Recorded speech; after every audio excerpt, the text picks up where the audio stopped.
Colegas, boa tarde, tá? Vou fazer uma breve apresentação com vocês e aí a gente continua, tá? Acredito que esse colega eu via do MPJ, eu não lembro do rapaz, acho que ele veio depois lá no MPJ, eu estava lá quando foi, sim, eu estava lá, acho que é o único que eu não vi, né? Senhora também não me lembro de ter visto ainda.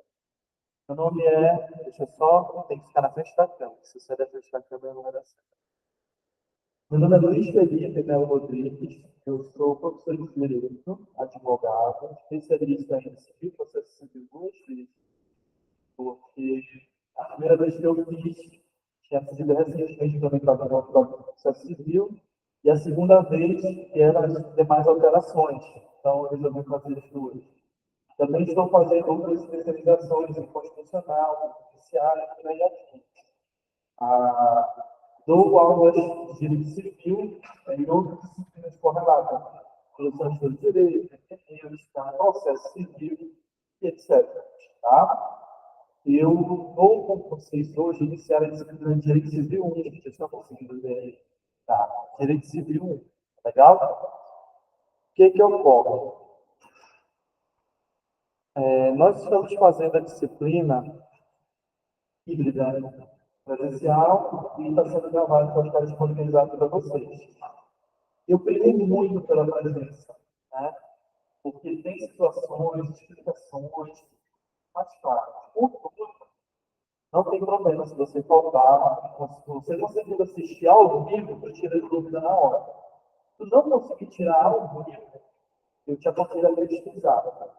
Pega o que a gente colocar aqui no slide, eu acho que é a primeira vez que ela vai usar o slide, né? Porque quem me conhece sabe que eu gosto da quadra, sou professor de quadra. Vai quadro, faz, tem 24 de conteúdo. Mas, como a gente está usando tecnologia, eu preciso gravar isso daí, dá mais trabalho eu virar no quadro, então estou usando o slide. Mas o slide não tem conteúdo cheio, tem toque. Então, professor, você vai liberar o slide, não está no vídeo, vai estar gravado para vocês. Até porque não tem muita vantagem. Tem um slide bem interessante, é a linha do raciocínio e os argumentos que eu coloco lá. Tá? Então, tire todas as dúvidas. Já tire todas as dúvidas. O professor não entendi. Está confuso isso daí. A gente desce um pouquinho do exemplo, depois a gente solta.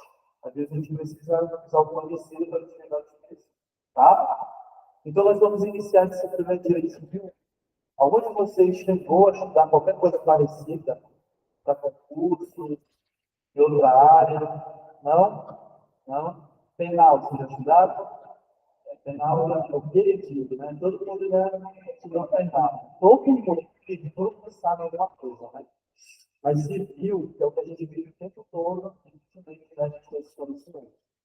Gente, direito civil, a gente estuda a parte geral relacionada ao direito civil.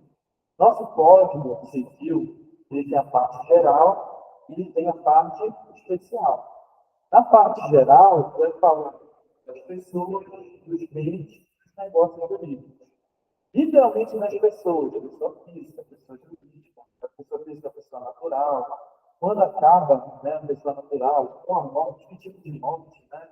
Morte real, morte presumida, com declaração, sem declaração, nem regra. Para a gente entender que a gente é. Sabe quando a gente quando a gente fala, meu direito, tal situação, meu direito, a gente não sabe exatamente o que é o direito, é porque está na parte geral, geralmente do Código Civil. Sem esse conhecimento, a gente não consegue explicar. O direito do nascituro, né, do embrião, né, da pessoa não nascida, se pode chamar de pessoa, e a gente vai começar a ter essas discussões. Como vocês que eu penso, né, que a disciplina de justiça é uma disciplina optativa, eu não tenho certeza se vocês vão ter a disciplina lá em integral. Pode ser que vocês tenham, pode ser que não. Deixa de opção. Eu confesso que eu não toquei com a matriz. Então, a gente vai dar uma pausa quando a gente falar de nascituro, e a gente vai entrar nessas discussões que são mais recentes. Aí a gente vai verificar como é que está sendo entendido isso daí. A gente, toda e qualquer dúvida, professor, minha vizinha, aconteceu tal coisa, é válido, pode trazer. Só tem você o objetivo para entender, né? Eu conto a história, tá, e aí? Entendi. Aí a gente vai chegar na conclusão. E a partir daí ele vai tirar a dúvida, tá certo? Até mesmo para vocês entenderem, por exemplo, o que são os direitos da personalidade, que é onde a gente quer chegar, né? O que é personalidade? A gente está acostumado a ouvir personalidade como, olha, ele tem uma personalidade forte. Ou então, não, não tem não precisa de personalidade. Não, eu sou direito dela. A gente vai dizer que o direito é outra coisa, né? Então, a gente vai ficar. Antes da gente começar efetivamente a falar das pessoas, né? A gente precisa falar da índice. Alguém já ouviu essa expressão? Índice, leis de introdução às normas de direito brasileiro. Essa lei, gente, ela não nasceu com esse nome. O nome dela é a Lei de Introdução ao Código Civil. Tem quem chama de LIC, LICC, deve ser chamada de LICC, porque tem dois C no final, que é a LICC, antigamente, a Lei de Introdução ao Código Civil, ela nasceu com a ideia de nortear o Código Civil. Como assim, professor? Vocês já ficaram confusos quando vocês leram uma legislação. Fica meio confuso. Vamos ver no penal. Vocês já estudaram o penal, né? Vocês já verificaram a questão do estupro de vulnerável. Né? Vocês lembram do estupro de vulnerável? Ocorre em menor de 14 anos. Né? E com o maior de 14, não seria o estupro de vulnerável, mas seria o estupro, mas teria, no final, um agravante aí por ser menor de idade. Não é isso? Certo? Agora, você já vai perguntar, e quando o estupro acontece no aniversário de 14 anos? Porque a lei fala menor de 14, ou seja, 13 anos, 364 dias, e maior de 14, ou seja, 14 anos no dia. Se o estupro acontece no dia do aniversário? Nem o estupro com o agravante de menor, né? É complicado. Porque quando você não pegar o direito penal, é taxativo. Eu não posso pegar uma lei, né, uma norma penal, e dizer ele não cometeu bem esse crime. Parece, né? Eu acho que eu vou colocar esse crime mais parecido. Ele precisa, de fato, ter um ano de ser feito. Né? Não posso supor, né? Isso aqui vai acontecer porque é mais parecido. E aí vem a questão, o que a gente faz? Né? A lei de introdução às normas de direito brasileiro, a antiga lei de introdução ao Código Civil, ela nasceu para dirimir essas situações. Esquecendo agora do penal e voltando do civil, ela nasceu para que nós venhamos a interpretar o Código Civil de acordo com as suas nuances. Existe norma que é fácil de aprender. A morte da pessoa, ou melhor, a pessoa natural acaba com a morte. É fácil de entender isso, né? Tranquilo. O nascituro, ou seja, a pessoa não nascida, está concebida, mas não nascida. Ela tem direitos resguardados? Ok, vamos discutir sobre isso, também está fácil de entender. Agora, quando a gente verifica uma lei nova, qual é que vale? É a lei antiga e a lei nova. A pessoa, o critério é cronológico, vale a lei nova. Mas a nova, ela está dizendo que revoga a antiga, ou é só no que dispõe o contrário? É como é que se quando a gente verifica essas dúvidas, a gente vem em amparo aqui na LINDB para conseguir resolver. Por que eu não vou parar para falar especificamente dela? Porque quem entrou agora, lá na frente vai ter a minha oferta de introdução de direito. Falei que já teve, a senhora já teve? Não? Só ela aqui na frente já teve. E vocês vão ver critério da vigência da norma, né? Os critérios de validade no tempo, no espaço, cronológico. Vocês vão verificar o método de interpretação, vocês vão ver a analogia, costumes, e afins. Então, a gente não vai parar para falar especificamente sobre isso.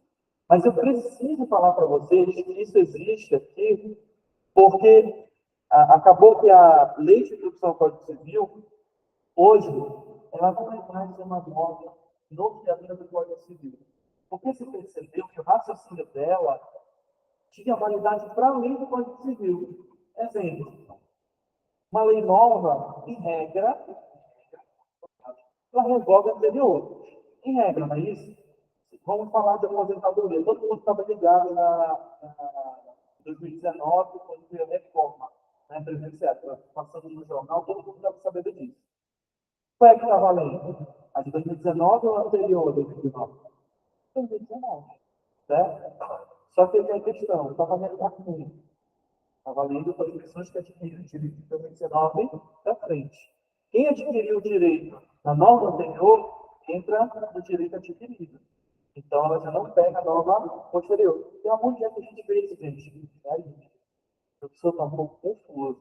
Não estou entendendo. Está um pouco confuso. Calma. Isso não vai cair exatamente na prova. Eu não vou dizer, gente, critério de evidência da lei é tal. Não, vamos concordar dessa forma. Esse conteúdo especificamente é introdutório. Vocês vão ter introdução de direito. Mas percebam, antigamente essa lei nasceu para ser introdutória do Código Civil.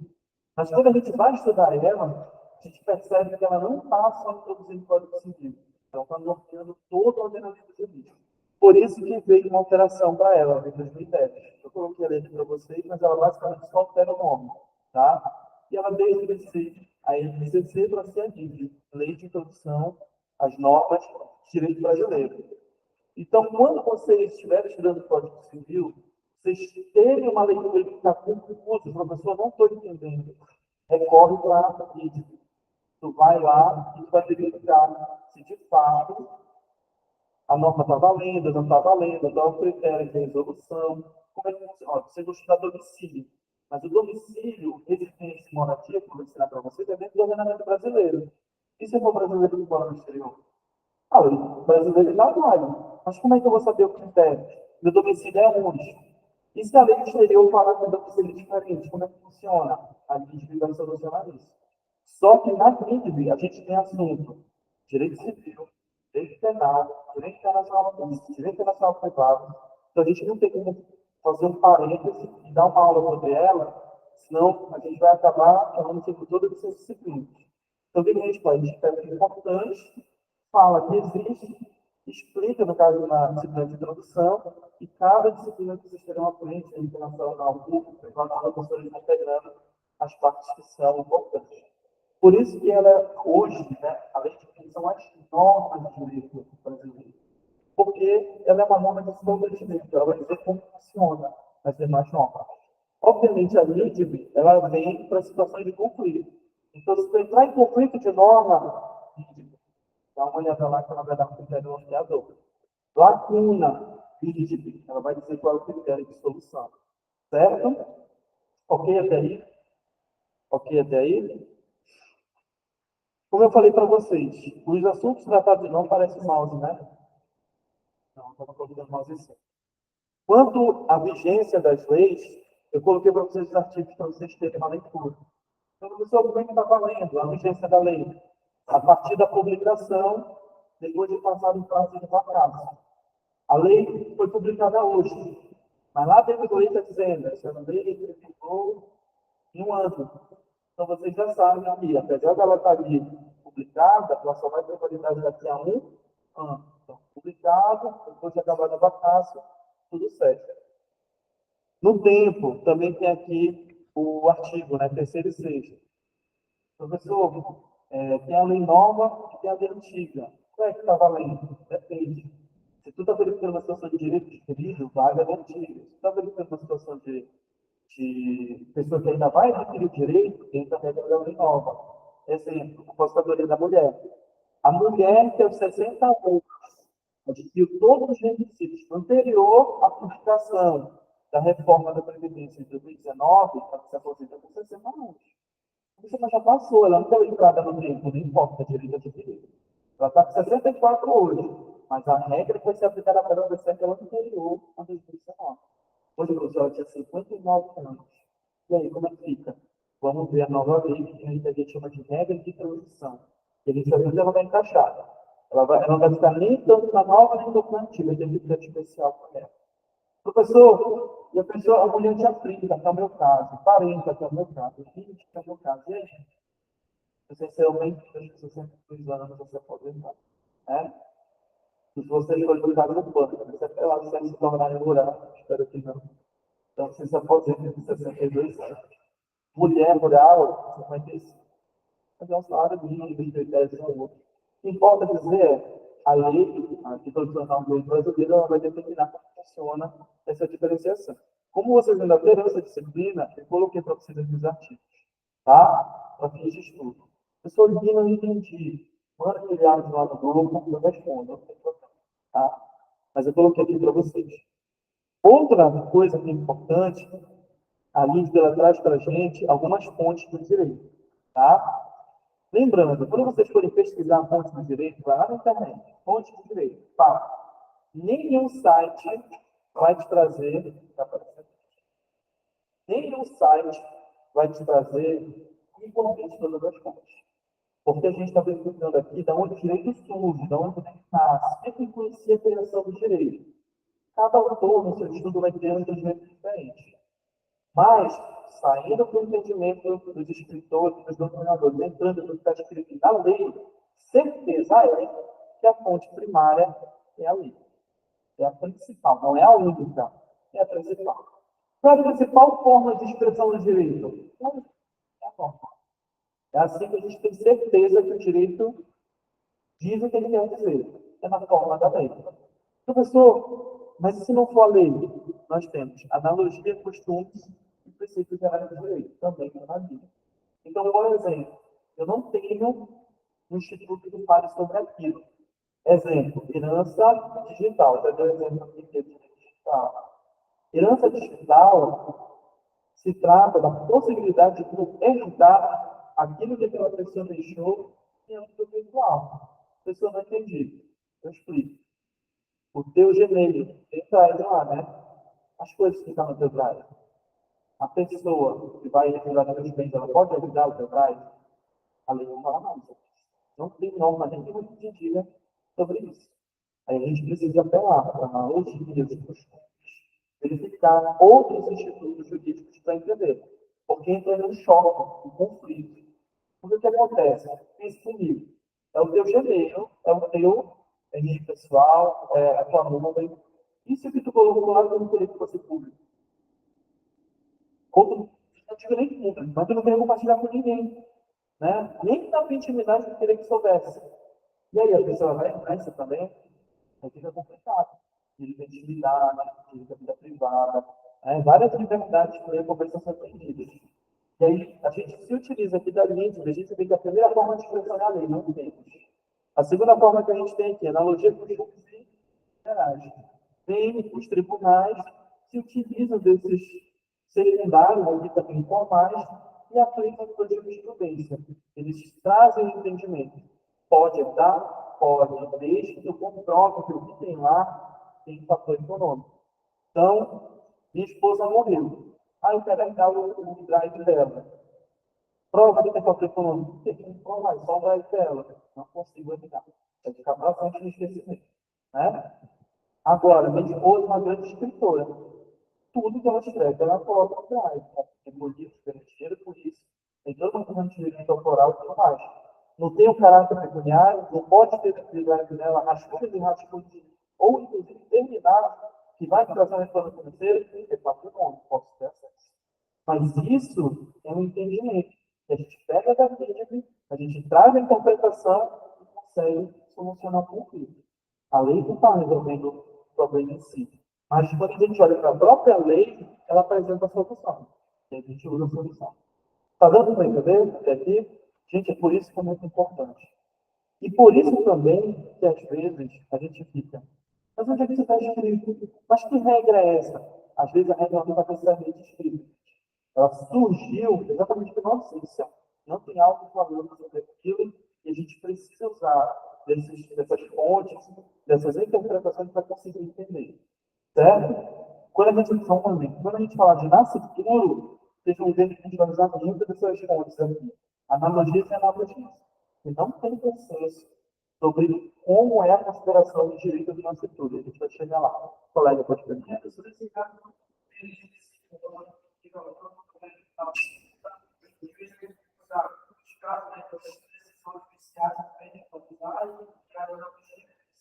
E se eu estiver perguntando no Instituto do Precedente, você sabe o que eu faço bem? Se eu estiver perguntando sobre o precedente, Aí sim, além da lei aplicável, o juiz hoje deve verificar se existem casos semelhantes que podem ser analogamente utilizados. Então, vamos supor, se eu tenho hoje que tem uma situação de, deixa eu ver, compra e venda online. Tu tem como redigir o contrato? Não, só tem que ficar aceito, né? Se tu não aceitar, tu não compra. Se tu aceitar, tu compra. Digamos que tenha várias cláusulas abusivas lá, não é isso? E aí tem cláusula lá dizendo que tu abre mão dos direitos. Então, uma pessoa foi, acionou a justiça. Nesse momento que a pessoa aciona a justiça, ela consegue ter aquela cláusula desconsiderada por abusiva. Quando vier o próximo caso, será que a gente precisa ouvir novamente tudo desde o início? Ou será que com a linha inicial, com todos os documentos que eu estou apresentando, olha, excelência, meu contrato também ele foi de adesão. Eu não tive a oportunidade de discussão. É o mesmo direito de imagem que eles estão colocando lá. Eu não tenho como discutir sobre isso. Estou dizendo que eu abro mão disso daquilo que fez de acordo com aquilo precedente que o senhor já jogou. E se não foi o senhor, que o Tribunal Superior também já jogou. Geralmente, esse papel de juiz ele pode ser a outra parte da manifestação. Tudo isso se utilizando de analogia, mas a gente vai chegar lá quando a gente falar disso daqui, ó. Sistema civil logo como a gente já vai chegar lá, tá? Mas todas são possibilidades e possibilidades prováveis. Porque dentro do que é possível, tudo é possível. Mas a questão de probabilidade, quando a gente tem precedente, é muito alto para a gente conseguir uma decisão favorável, tá, gente? Principalmente quando aquilo que a gente está pedindo não tem lei específica falada. Quando tem lei específica, bacana. A gente já tinha parado. Aí, de fato, o caso concreto, para gente demonstrar que se aplica aquela situação de lei. Mas quando não tem lei específica, é muito bom a gente separar o precedente. Tá? Porque é na figura do precedente que a gente vai conseguir demonstrar excelência que já aconteceu. Você não precisa perder tempo de novo. Aí, a contraparte que a gente vai dizer que é diferente. Tá? Porque, vamos supor, é um contrato de adesão, está pedindo para abrir mão de direito. Está parecido com o anterior? Tá. Só que um está pedindo para abrir mão dos direitos de imagem e o outro está pedindo para abrir mão do meu domicílio. São direitos iguais? Não são. Uma coisa ou outra. Então, o juiz ele tem que, opa, realmente, é semelhante, mas até aqui, contrato de adesão. Existe a possibilidade de eu anular a cláusula? Existe. Então, vamos estudar se esse direito aqui é possível. Tirar esse direito que é possível. Está entendendo? Ele tem que verificar se realmente se encaixa perfeitamente. Se não se encaixar perfeitamente, ele tem que verificar até onde é aplicável e dali em diante, que é novo, ele julga um método novo. Com o tempo, nós teremos vários precedentes apontando no mesmo sentido. Vai chegar um tempo que a gente não vai precisar mais ter tanta dor de cabeça para comprovar um direito que já foi repetido muitas vezes. Está dando para entender?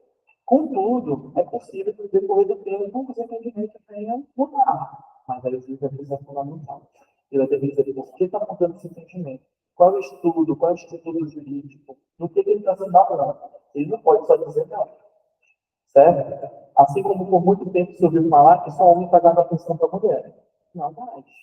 Tá? A igualdade, ela alcançou um nível, gente, que existem mulheres que ganham melhor do que os homens. E não se existe a discussão uma coisa ao ver, mulher caminhando mais do possível. Gente, a gente tem que caminhar para um momento que a sociedade consiga parar de ver homem e mulher e já pensou, essa pessoa ganha mais que aquela. E a gente começar a ver homem e mulher naquilo que de fato é diferente. Mas se de fato a mulher tiver uma vantagem financeira bem melhor do que o indivíduo, a gente pode ter. Inclusive, eu não posso dizer nomes aqui, mas a gente tem casos de melhor nesse sentido. Do homem, até os alunos, quando eles olharam, mas é o homem que está pedindo, não era casado com ela, não separou, ele não está com a guarda das crianças, a mãe não está trabalhando na servidora pública. Naturalmente, pensamento, ele fica mais um homem, sim, um homem, isso da cabeça de vocês. É um homem. Um monte de gente vai colocando a mão na cabeça, certo? Então, apesar do objetivo inicial da lei de ser facilitar a aplicação do Código Civil, a gente percebeu que hoje ela tem se fundando de nortear todo. Então, Então, a lei hoje, a antiga lei de introdução ao Código Civil, hoje chamada de Lei de Introdução às Normas Brasileiras, ele tem esse um norteador. Ficou com dúvida? Vai lá para a gente e vê se aplica alguma situação. Não tem na gente, vou desesperar, não, não se desespera, nós somos operadores internos também. A gente vai utilizar alguns métodos aqui de interpretação para resolver o conflito. Ok até aí, gente? E aí a gente chega no que o coleguinha estava perguntando lá, né? Algumas situações podem ser que já tenha resolução. Pode ser que tribunais já tenham resolvido, já tenham discutido. E aí a gente vem e precisa entender como funciona isso no Brasil. Os sistemas jurídicos, né, os dois que a gente encontra, o sistema civil law, que a gente chama de common law. Basicamente, quando a gente está falando de civil law, é um sistema pautado na lei. Ou seja, a gente precisa de lei para falar sobre a lei. Tá? E quando a gente fala de common law, como de costume, a gente está falando de sistemas que são baseados em julgados. Ou seja, a gente tem uma lei extremamente abstrata, toda pessoa é livre.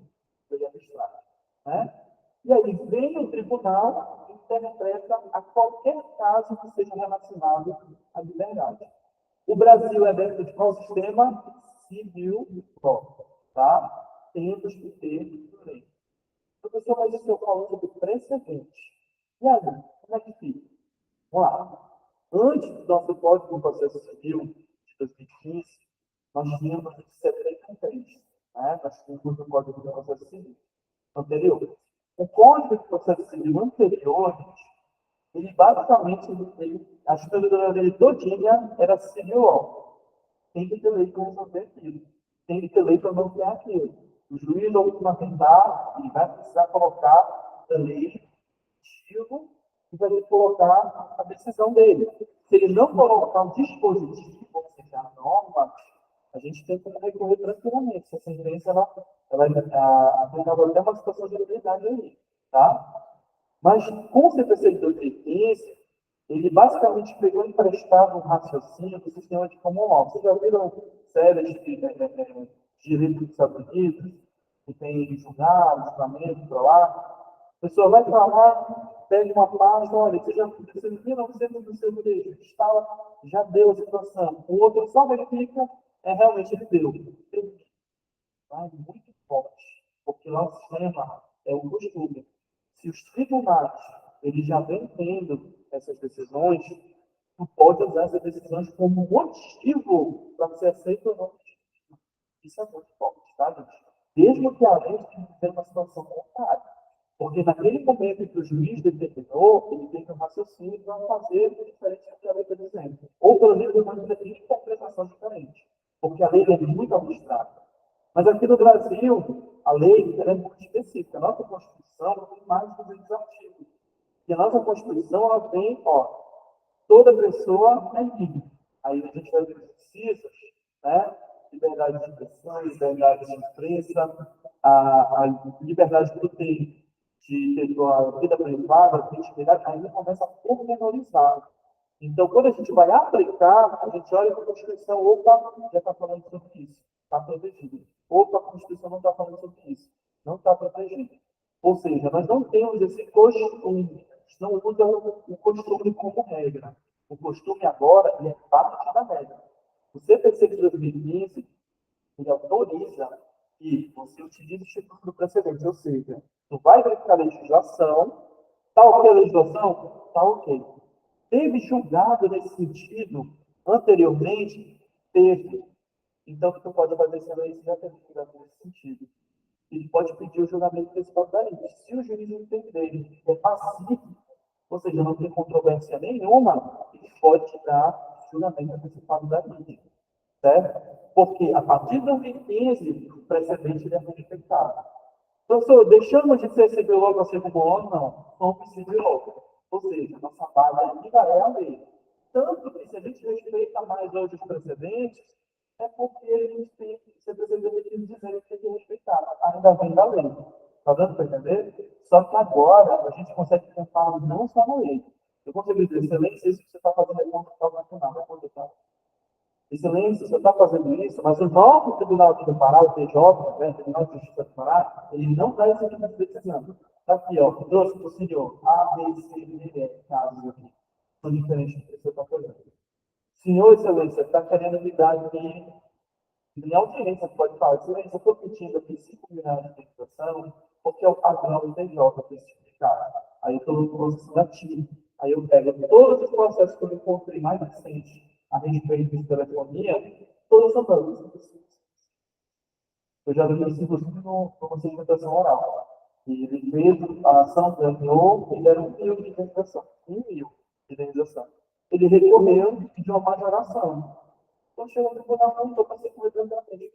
A justificativa do voto, né, do juiz desse tribunal, já paciente desse caso, tem realmente 3 mil, 5 mil, dependendo da situação, considerando o dano simples e 10. Então, gente, é muito importante, tá? A gente compreender isso. Tem que saber usar a motivação, a gente precisa entender que o precedente agora no Brasil ele está sendo mais justificado, tá? Entenderam o que aqui? Tem tanta coisa para falar bastante, tá? A gente ainda nem começou a falar das pessoas. Se você quiser levar direto, você fala. A gente leva direto mais cedo, tchau. Se quiser ter intervalo, também me avisa que a gente tira o intervalo. Tá? Querendo participar, só um minuto.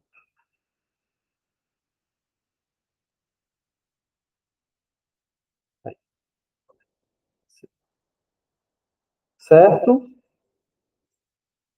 Então, eu coloquei isso aqui para vocês para fim de conhecimento. Só vou fazer leitura mesmo, mas eu não vou exigir de vocês uma sala de pesquisa sobre, tá? O nosso Código Civil atual, ele é de 2002. Já está velho. Vocês já estão ouvindo e estão querendo fazer as operações e mudar, né? Fazer um novo Código Civil. Então, o que a gente vai aprender hoje ainda é relacionado ao Código Civil de 2002. Tá? Quando vier as operações, abacate, período de fato que pode subir novo, que é for aplicado, aí a gente vai precisar correr atrás para ser validado. Tá bom? Até lá, aqui, certo? Quando o Código Civil de 2002 ele foi criado, vocês sabem de que ano era o Código Civil anterior? Vocês têm ideia de quanto tempo? O Código Civil anterior era de 1916. Você pensa passar quase 100 anos, né? Para ter uma atualização. O Código Civil anterior, o homem, o atual, a pessoa. E só fala de homem e mulher, quando é relacionado ao específico do homem específico. Tá? E, inclusive, quando a gente está falando de casamento, cônjuge, né, no critério de marido, né, de mulher, cônjuge ou cônjuge não cônjuge, a gente começa a verificar que ele tentou absorver a igualdade, né? Igualdade de gênero, igualdade de sexo, e por aí a gente começa a verificar. Então, as diretrizes na criação do Código Civil de 2002 que a gente encontra, a primeira foi preservar o conteúdo do critério. Então, existem institutos hoje que são basicamente copia-cola do anterior, são. Por quê? Porque eles serviam. A gente não tem por que inovar. Quando a gente vai fazer algo novo, a gente não precisa necessariamente mudar tudo. Se tudo mudar aquilo que de fato precisa ser melhorado, já tem algo. Nós dois somos pessoas novas, né? Considerando 5 anos atrás, 10 anos atrás. Vocês não por isso perdeu pode ter melhorado. E aí você pode servir para o povo. Então, tem coisas que a gente vai estudar que eu não vou fazer na edição anterior. Mas quando a gente falar, por exemplo, de incapacidade, eu vou falar para vocês como era anterior. Inclusive, eu vou falar para vocês o atual, como ele era em 2015. Porque o anterior, em 2016, ele falava de uma forma. O de 2002 até 2015, ele falava de outra. E depois de 2015, teve uma alteração. Para a gente verificar como funciona a incapacidade. Muita gente pensa hoje, né, que o surdo mudo e o deficiente, eles ainda são absolutamente incapazes, não funciona mais assim. Tá? Antigamente a gente encontrava, a pessoa tinha uma doença de caráter psiquiátrico. Aí, dependendo da doença, absolutamente incapaz. Não funciona mais assim. E aí a gente vai ver a redação do tiro canal.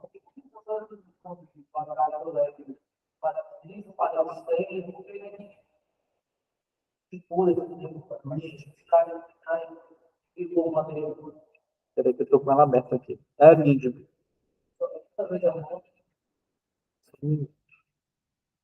Eu deixei aqui aberto algumas normas, mas não está aparecendo para vocês, né? Está aparecendo? Não?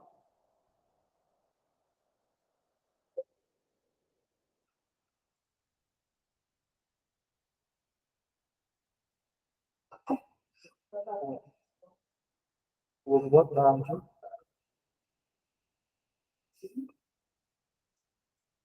Bom,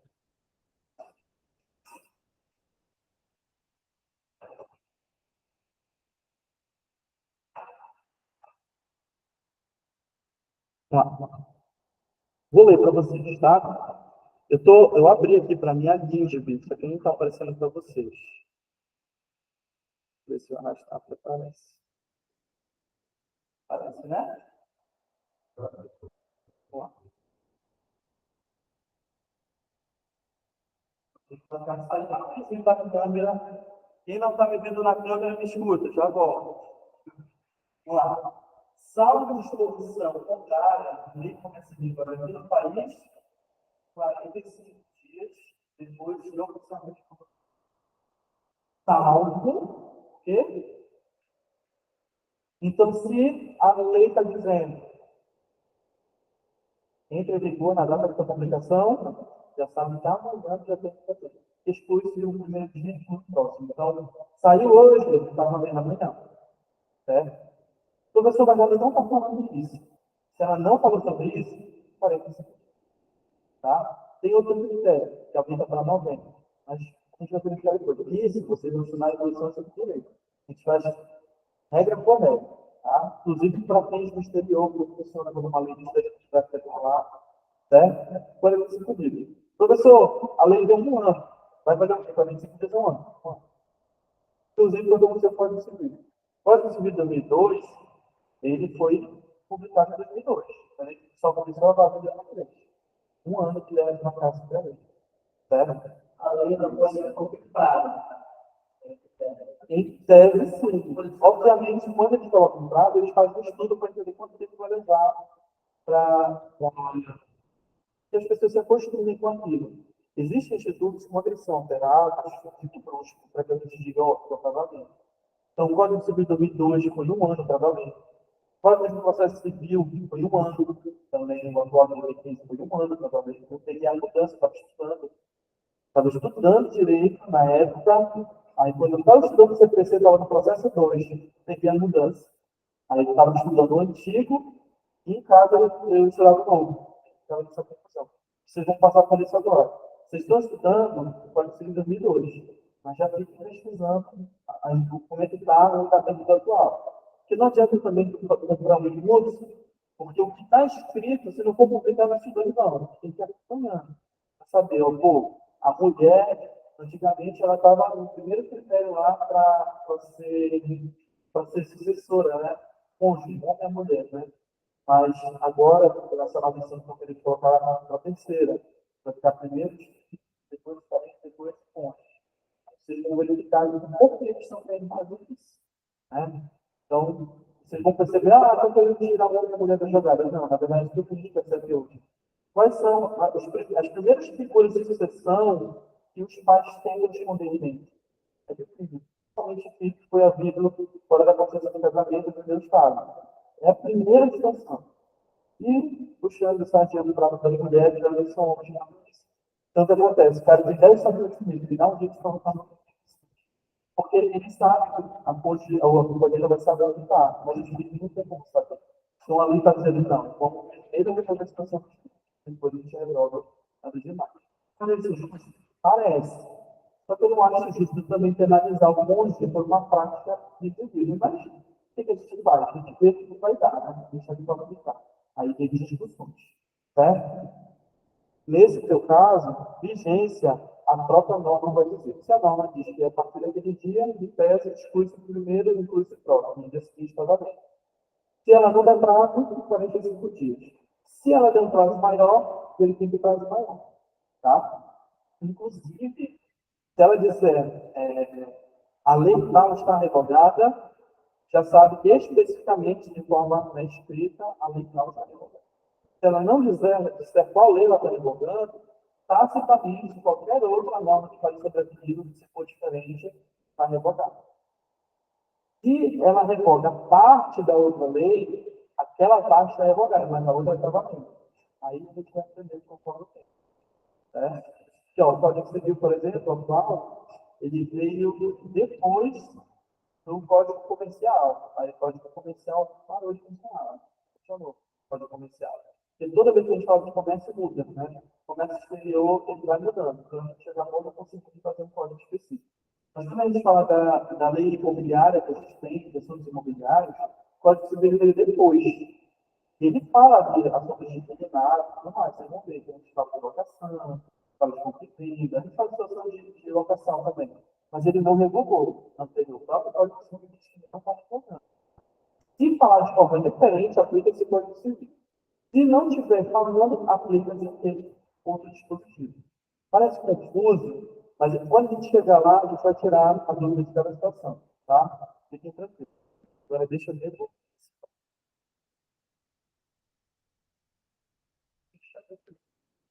Tá no chip? Fechou? Beleza. Depois eu volto para cá. Tá? Quem está me ouvindo aí? A aluna Ariane, pelo menos, é que está aqui. Tá? Tem alguma dúvida, Ariane? Oi, professor. Estou um pouquinho atrasada, né, aqui, que eu cheguei atrasada, mas tudo tranquilo. Tá? Tá bom. Qualquer dúvida, você pode perguntar. Os colegas estão te ouvindo aqui também. Tá? Ok. Ok. Vamos lá. Certo? Então, as diretrizes que a gente tem, preservação do Código Civil, aí vamos aqui, isso que é muito importante, valorizar a eticidade, a solidariedade e a operabilidade. O Código Civil anterior, como ele era essencialmente civil law, ele queria dizer esses 1.700 está escrito pronto, está valendo. E a gente percebeu que era muito bem assim que a prática acontecia. Então, por exemplo, quando eu coloco para vocês aqui, valorizar a eticidade, se eu tinha um contrato que ele era feito, né, antigamente, antes do Código Civil atual, não, a gente não buscava saber como aquele contrato exatamente foi feito. Então, por exemplo, se tu é dono da terra, tá com a caligrafia, tu assinou, e eu sou o comprador, tá na minha caligrafia, eu assinei, e tem as testemunhas, está tudo certo, foi vendido. Mas e se de repente a pessoa que está fazendo isso, ela está fazendo isso com o objetivo de te prejudicar? Como é que a gente comprova isso? Situações e situações que a gente vai conseguir evidenciar isso. Exemplo, eu coloquei aqui para vocês a boa fé. O indivíduo, quando vocês forem estudar posse e propriedade, o indivíduo, quando ele está na posse de alguma coisa, vocês vão ver que tem posse justa, posse injusta, posse de boa fé, posse de má fé. Tu vais ver que o indivíduo que está na posse, né, de má fé, se ele perceber o fruto, ele tem que devolver. Se ele não conseguir devolver o fruto não é frutado. O fruto é aquilo que ele consegue, que ele tem. Então, vamos supor, eu tenho um terreno muito grande e eu alugo aquele terreno para veraneio. Dinheiro é fruto, né, que eu estou dizendo com aquilo. Ou pode ser a própria fruta também. Tem um grande saizal na posse daquela terra. Né? Peguei a fruta, estou usando, não estou vendendo, estou usando. Estou percebendo as frutas. São safras e safras que o verdadeiro dono não está conseguindo ter com o tempo. Se for de boa fé, eu não tenho que devolver para ele. Se for de má fé, tem. A má fé, hoje, ela é questionada. Por isso que vocês ouvem muito hoje. Então, se eu tenho direito de tal coisa, depende. Aí a gente começa a entender o que está acontecendo para ver se a pessoa tem ou não direito da coisa. O Código Civil atual de 2002, ele prima pela eticidade, pela boa fé. Tá, gente? Então, é muito importante vocês entenderem. Até o servidor público, né, não falando de boa fé, mas falando da moralidade, né, querendo ou não, moralidade, ela entra no mesmo seio da boa fé. A LIMP, quem lembra da LIMP, né? Legalidade, impessoalidade, moralidade, eficiência e o P, Publicidade, porque deseja estudando no concurso. Tá certo? Lembra da MIP? Se vocês pararem para pensar, por que tem moralidade dele? Vocês não conseguem perceber que, se mesmo que cumprir isso setor em âmbito administrativo, em âmbito público, ainda tem muitas, a legalidade, ou seja, está tudo de acordo com os ditames. Tem licitação, o valor do ajuste, tem o vendedor, princípio o comprador ou aquele vai adquirir, tá tudo certo, a legalidade foi entendida. Não é ilegal, gente, é legal, mas a moralidade não foi. O indivíduo que fez a licitação, ele avisou o aluno dele que vendia borracha, caneta, falou, olha, vou custar esse preço, vai ganhar. Foi moral. Entendeu? Se você vai ficar feliz. Está dando para entender? Eu desconstituo toda a legalidade. Aqui, eu desconstituo algo que parece legal por conta da matéria. Nosso Código Civil absorve isso. Socialidade. A gente percebe que, em tese, o Código Civil ele vem através do civil, indivíduo, nós, como indivíduo, temos direitos individuais, nós somos percebidos no contexto social. Então, a propriedade, gente, a conquista dos direitos de propriedade hoje, principalmente para mulheres, é algo, sabe, transcendental. Antigamente, eram grupos, famílias específicas que tinham propriedade. Depois, quando a gente tira dos grupos e começa a alcançar o seio social, eram os homens, mulheres não podiam. As mulheres começam a ocupar o espaço que deveriam ter ocupado de pessoa tranquilamente. E a gente entender que o indivíduo pode ser dono de uma coisa, tem ainda estados que pessoas não podem adquirir determinados tipos de bens. Isso também pode, não pode adquirir qualquer estado proibido. E aqui no Brasil, a gente pode, contudo, a gente não pode esquecer que, em vez desse direito seja meu, ele tem um fim social. Então, por exemplo, te dou a propriedade em posse. Quando vocês forem estudar, ou do campeão, por exemplo, talvez alguém já tenha estudado para de concurso, ou mesmo tenha estudado para que tem um vizinho que mora, sempre tem um vizinho, né? Numa situação dessa, você vão ver que a uso campeão ordinária, né, ela tem prazo. E a extraordinária vai ter outro. A extraordinária, ela tem 10 anos. E a ordinária, ela tem 5 anos. Mas se tu comprovar posse e trabalho, ele vários outros requisitos, mas especificamente a posse e trabalho, ou seja, tu está dando uma finalidade para aquela terra que estava parada, se tu conseguir provar, vamos supor, cônjuge, eu sou casado, eu tenho estável, a pessoa foi embora, me abandonou. E a minha família, fiquei com a minha família lá, no caso, eu e os meus filhos, né?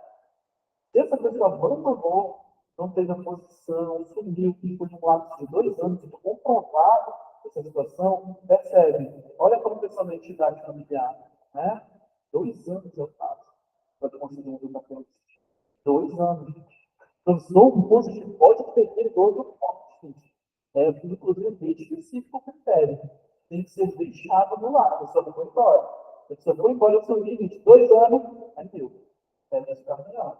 Por quê, gente? Porque a gente tem aqui essa valorização de critérios sociais.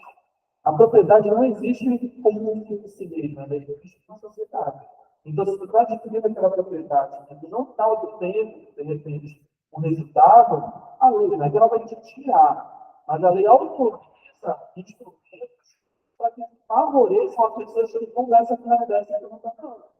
Pessoa, então, se eu tiver 10 casas, eu posso ter 10 de calma. Mas assim, é teu. A propriedade é tua. Né? Mas tem que demonstrar que é teu. Tem que ter alguém que vá lá, tem que verificar se está lá, se não tem. Né? Porque se a pessoa estiver lá e te opor, não vai ser teu. Ele está demonstrando que é teu, que está exercendo o domínio. Certo? Mas tu larga de mão, ali, né? Aquela pessoa que está ocupando, ela está dando mais finalidade que tu. Certo? Então, muita gente pensa, poxa, uma pessoa que bate, pega, né? Ela nem comprou, ela não vai ficar, não é bem assim que acontece. Tá? A gente está falando de vídeos que tem muita gente que pode ser. Tem 2 casas, a gente foi não, né? Está pensando como você falou. É assim mesmo. Mas que perceba a valorização aqui da sociabilidade. Certo? Outra situação, operabilidade. A gente não está mais preocupado em regras sobre regras. A gente está preocupado em falar com o resultado. A gente quer que aquilo tenha um resultado. Então, quando a gente encontra as regras do Código Civil, pelo princípio também, né, da operabilidade, a gente quer que aquela norma tenha sempre um resultado.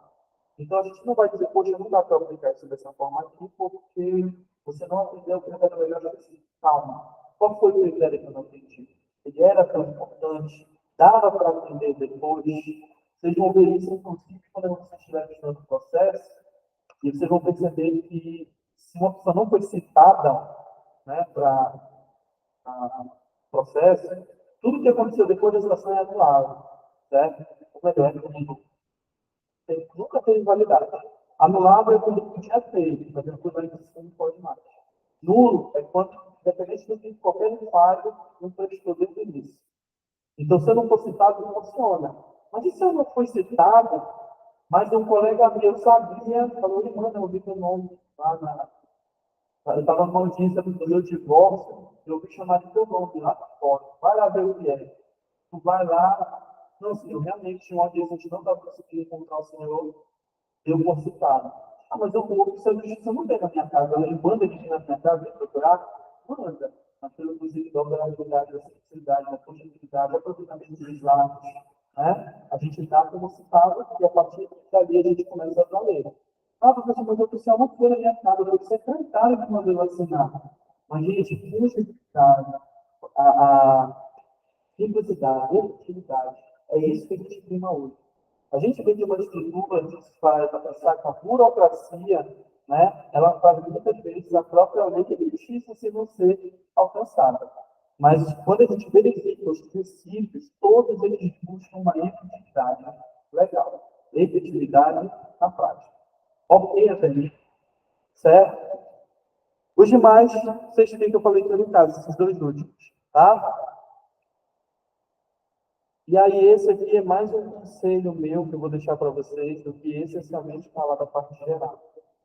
Gente, qualquer coisa que vocês forem estudar, qualquer coisa, não desviem os olhos da Constituição. Hoje, a gente tem uma visão unitária, tá? Do ordenamento. Antigamente, a visão era como se fossem várias camadas de uma cebola. Tira uma casca da Constituição, tira outra, uma lei internacional, tira outra, uma estadual. Hoje, não. Se aquela determinada norma ela não está atendendo a dignidade da pessoa humana, se aquele determinado procedimento não está alcançando o resultado que era esperado, a gente precisa entender que esses três princípios aqui, até coloquei aqui para vocês, eles, apesar de estarem durante todo o Código Civil, eles vieram da nossa Constituição. Então, dignidade da pessoa humana, né? Pessoa humana, quando a gente fala de nascituro, dos direitos do nascituro, é pessoa, gente, é um ser humano, é um projeto de ser humano, a gente tem que dar um jeito de proteger isso daí. Quando a gente fala de nascituro, é uma forma de proteger a dignidade da pessoa humana. Quando a gente fala de indisponibilidade de direito da personalidade, eu posso falar isso lá na frente, tá? Ou seja, eu posso fazer o que eu quero com a minha liberdade, né? Sim, eu sou livre da vida e não vou morrer, vou me matar. A lei te dá liberdade, mas ela diz os limites, para que tu não venha infringir a tua norma, certo? A tua vida, eu posso que eu quiser com a minha vida. Calma, isso que tu está fazendo vai trazer algum problema para ti ou para outro? Não funciona. É diferente de libertinagem. Você não vai fazer tudo o que tu queres. Né? Tu vai fazer dentro da liberdade que te foi proposta aquilo que tu quiseres, dentro daquele contexto. Mas quando a gente verifica, gente, a dignidade da pessoa humana, nós temos não só no Código Civil, mas em todo o direito, a dignidade da pessoa humana. É o princípio maior. Qualquer fundamento que quiser se colocar, até quando for sustentar, quando for fazer audiência, quando for escrever para inicial, quando tu vier para resolver uma situação, a dignidade da pessoa humana. A maneira como está aprendida também, que pode estar pautada em toda a legalidade, mas se não conduzir de uma forma digna, vai iniciar todo o processo. Certo? Segundo princípio, gente, solidariedade social. É entender que, em que pese que exista o indivíduo e o Estado, todos nós devemos colaborar para que aquele resultado seja atingido. Então, por exemplo, a gente verifica aqui questão de proteção ambiental, né? Ah, mas é o município que tem que tirar sujeira dos canteiros, é o município que tem que ajeitar as ruas, é o indivíduo que tem que deixar a calçada dele bem feita, é isso? É a gente que é responsável pela nossa calçada. Não é bem assim, todos nós somos responsáveis. Então, a casca que joga, né? A árvore que corta, não é isso? A maneira como está produzindo essas coisas, que pode ser responsabilizado por isso. Eu não sou policial, mas se eu ver um indivíduo cometendo crime, em regra, a falta da validação. Mas eu não vou fazer isso. Não estou arrumado, dependendo do mas você pode, é uma responsabilidade social, certo? Você está vendo a situação, ó, está preso daqui, se vamos segurar ele aqui, está preso, eu coragem alguma coisa.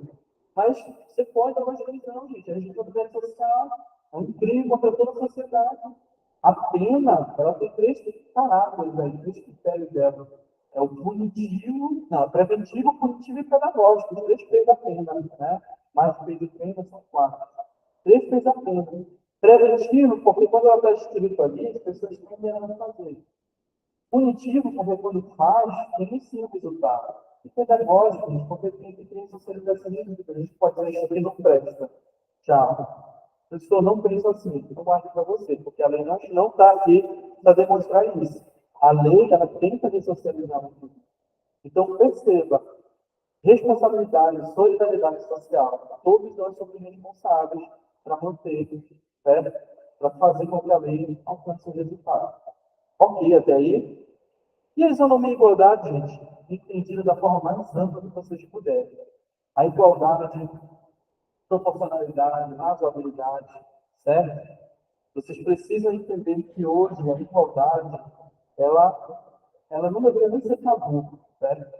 É olhar para o outro como pessoa. Vocês começam a dar indivíduo como pessoa, tá? Para vocês terem noção como a igualdade é tão importante, que existem estudos por aí que tentam reconhecer os animais como pessoa não humana.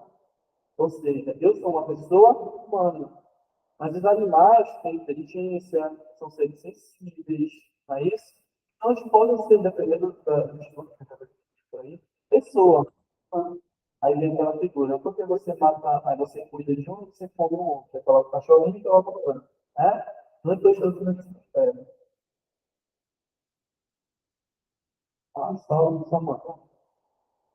Não é que eu esteja dizendo que é proibido comer carne e tudo mais. O ponto que eu estou dizendo para vocês é que quando a gente começa a reconhecer direitos, é natural que outros direitos tenham que ser encarnados.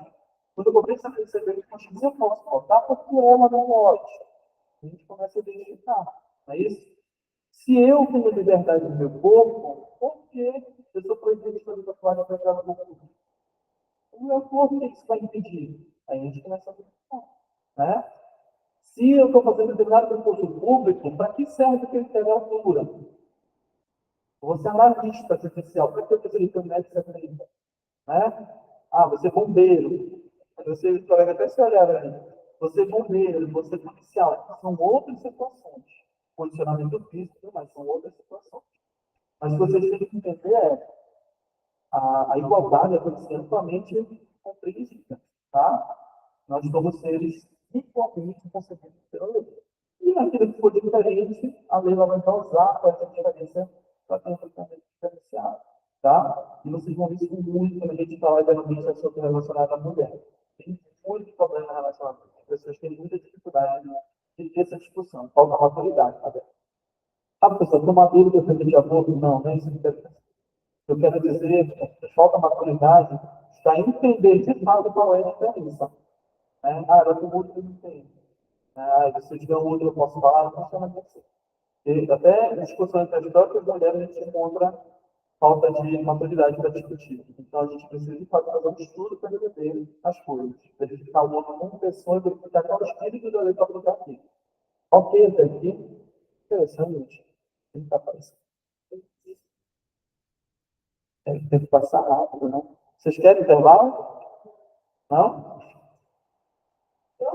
Não. Não? Alguém quer intervalo? Não. Está com o olhar que quer dizer que sim, mas é melhor dizer não, porque acredito que vocês terão. Tá? Então tá bom, permite o processo. Tá? Vamos lá. E agora a gente começa, né, a falar da parte geral do Código Civil. A partir de agora, a gente vai estudar os artigos pelo menos mais pertinentes. Eu não vou fazer leitura de obviamente, eu vou ler um ou outro. A gente não vai ficar lendo o código inteiro, senão a gente vai ficar que nem, né, hebreu, lendo a Torá, não dá certo.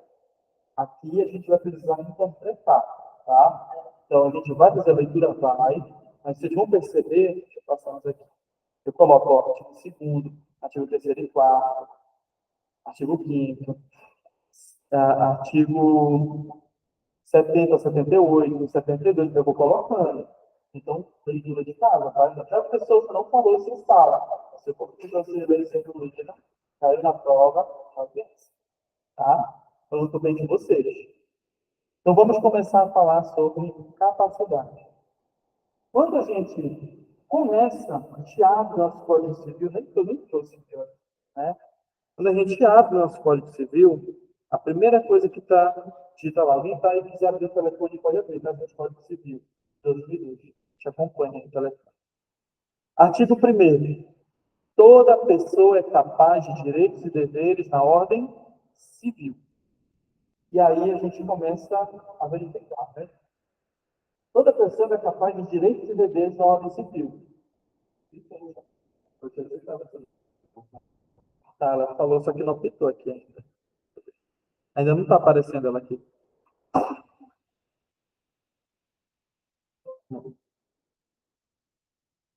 Uma criança de 1 ano, ela é capaz de direitos e deveres? Uma pessoa de 50 anos, ela é capaz de direitos e deveres? Ela é. Mas não ficou uma interrogação na nossa cabeça? Existe uma diferença entre essas pessoas. Todo mundo é pessoa. Mas existe uma diferença. Parece que uma é mais capaz que a outra, mas às vezes as duas são capazes. Como é que fica isso, gente? É porque a gente confunde. Eu, pelo menos, quando eu tive essa aula, eu sou Rafael Belo, que desse vídeo da família. Só que eu como professor, então você fala na cara, tá? Eu sou professor. Essa é a expressão de conhecimento da profissão. Então, o que acontece? Não me explicaram muito bem sobre o que depois essa dúvida. Né? Só depois, realmente, de estudar por conta própria, que eu vim verificar a diferenciação. Quando a nossa lei está falando que toda pessoa é capaz de direitos e deveres, essa capacidade, gente, é a capacidade de direito. Significa que eu sou capaz de ter esses direitos, né? De gozar desses direitos. A criança também tem. Então, a criança vai ter liberdade, vai ter direito à vida, vai ter direito a nome, prenome, estado civil. Eu também tenho. Só que a gente vai verificar que nem todo mundo tem a capacidade de falar, ou seja, de exercício. A criança, ela pode fazer uma corrida, por exemplo, 5 anos, vai vir aí comprar um carro, né? Vocês vão perceber que a capacidade de exercício, né? Ela não está em conjunto com a capacidade de direito, pode ter um campo de exercício de direito, tem. Mas, por exemplo, não tem exercício. É até o emancipado. Quem é o emancipado? É aquele que conseguiu antecipar os direitos da maioridade. Então, eu tenho 16 anos, critério da lei, eu consegui me emancipar. Com 16 anos, consegui me emancipar. Posso casar? Posso. Né? Posso comprar em vender e assinar por conta própria? Posso. Tranquilamente, se eu emancipado, eu antecipei esse direito. Mas eu posso frequentar barra? Não, porque tu é emancipado, tu ainda é menor. Certo?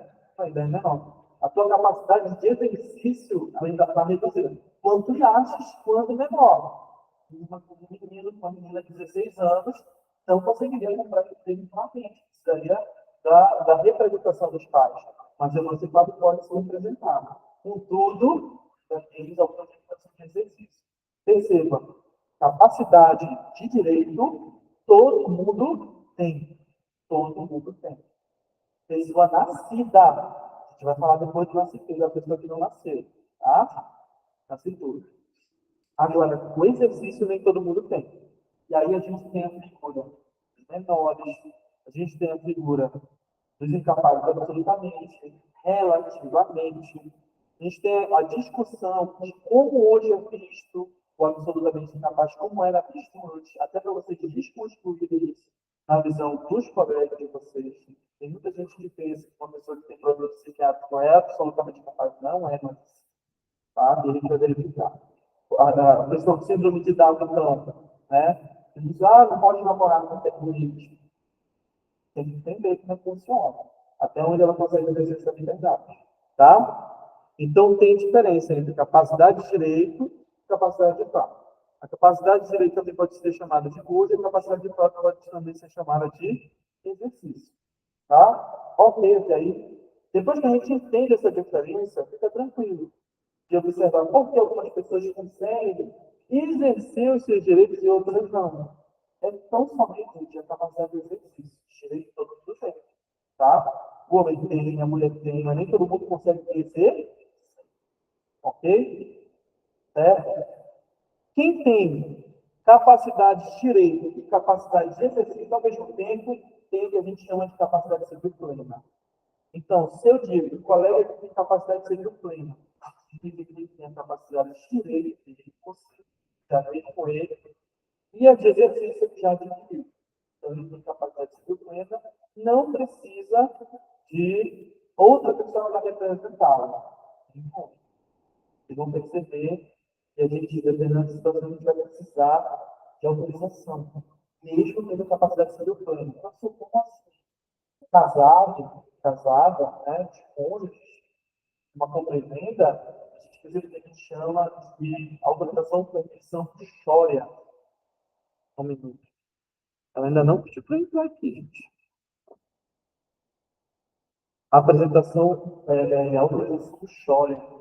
Isso chora muito feio, né? Basicamente se o teu cônjuge não te autorizou para exportação, não está acontecendo nada. Tá? Então, mas não tem capacidade de plena? Tem, mas ainda só tem. A outra pessoa também tem capacidade de plena. E ela vai exercer esse direito, que está exercendo é por ela. Então, tu pode fazer desde que tenha um conteúdo do outro. Quando a gente vai verificar a questão de legitimidade, legitimação e personalidade. Eu vou verificar a diferença aqui. Mas entenda, se eu tenho capacidade de direito, de exercício, eu tenho capacidade de direito. Ok, até aí, vou entender que vocês estão entendendo. Tá? E aí, já até coloquei aqui, você que estava no outro lado. Conceitos correlatos à capacidade. Legitimação, legitimidade, personalidade. Gente, vocês precisam entender o que significa cada um. Tá? E algumas vezes, o código vai até escrever errado, vai dar o conceito de legitimação para a legitimidade, o conceito de legitimidade para a legitimação, porque o próprio legislador, ele não está vendo, ele foi escrever, ele confundiu a correção e colocou uma coisa na outra. Mas se tu entender o significado, desde que tu leia o artigo, pô, mas isso não é legitimidade, isso é legitimação. Tá certo, eu vou responder. Porque isso já é problema mesmo do artigo, tá? Quando eu trouxer esse artigo para vocês, olha, gente, está escrito sim, mas não é isso. Está escrito errado. Eu vou explicar para vocês quando chegar lá, tá? Legitimação é quando a gente precisa de autorização específica para praticar um determinado ato, certo? Então, o exemplo que eu dei para vocês, a condição do chore, a autorização do chore, é um ato de legitimação. Ou seja, eu, que sou dono da casa, eu tenho legitimidade para vender? Tenho, eu posso. Mas eu preciso da legitimação do meu cônjuge. Então, isso pode ser anulado lá na frente. Certo? É um ato de legitimação. Eu preciso desse tipo de autorização. Tá? Legitimidade é uma das condições da ação, se a gente estudar esse processo civil. Então, o interesse de agir, a legitimidade das partes, pedido e causa de pedido. Vocês lembram disso? Estudaram isso? Quando você chegar no processo civil, vocês vão estudar, não precisa se preocupar agora. Mas eu preciso saber qual é o pedido, né? A causa do pedido e a legitimidade das partes. Então, vamos supor, ele é casado com ela. Eu vou pedir divórcio, eu sou legítimo para isso. Não tenho legitimidade. Entendeu? Eu não sou parte interessada de mim, eu concordo. Agora, Eles casaram quando eles tinham 14 anos, por algum motivo de situação católica. Eu posso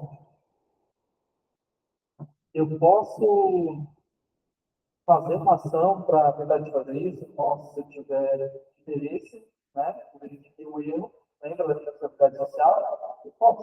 Não poderia ter acontecido. Dependendo da circunstância, um pode ter estuprado o outro ali. Né? Menor não tem direito, não pode. Está dando para entender? Então, não precisa de legitimidade, tá? Não posso fazer. Legitimação, permissão, dependendo do coleguinha, que a lei vai dizer que eu não vou precisar de legitimação. Legitimidade, condição da ação. Eu preciso ter aquele direito para poder exercê-lo. Certo? Então, para eu divorciar, o mínimo tem que ser uma matemática. Né? Eu tenho uma compra e venda com ela. Ela distribuiu a parte dela. Quem vai fazer a ação é ele? Ah, ela não pode fazer, mas ela fez uma procuração para ele e representar ela. Pode, porque ele não está fazendo por ele. Ele está fazendo o nome dela. Ele só está apresentando. Está dando para entender? Aí ele consegue, aí existe a legitimidade. Porque se a gente não conseguir identificar a legitimidade, a gente vai ser fazendo um processo simples sem motivo. A gente não consegue resolver nada. Certo? A gente precisa. E às vezes a gente nem pega para você resolver daquela forma. Aí tem outra pessoa, não, boa organização. Tem legitimidade. De botar uma obrigação. Tá? E personalidade, gente. Legitimação e legitimidade, perceba. A gente falou de capacidade de direito e capacidade de mal. Exercício, né? Quando a gente fala de legitimação e legitimidade, a gente está falando de exercício. Né? É o exercício do direito. Mas quando a gente fala de personalidade, a gente está falando agora da capacidade de direito. É todo um conjunto de direitos que consubstanciam o direito. Então, professor, eu tenho extensão, direitos da personalidade. A gente não tem direito. Mas os direitos da personalidade são todos aqueles próprios dos seres humanos, da pessoa humana. Então, vida, saúde, piedade, e todas as liberdade, e todos os reflexos são direitos da sua personalidade. Então, teu nome, certo? O direito que tu vai ter, é um vazio, vamos poder, né? Teu nome, o que tu vai indicar. A honra do indivíduo, até depois de morto. Professor, eu xinguei a mãe que faleceu porque ela não prestava. Eu respondo, tá? A memória, a honra do indivíduo que faleceu. Tu foi lá e falou, poxa, causou um desconforto, né? Pode passar.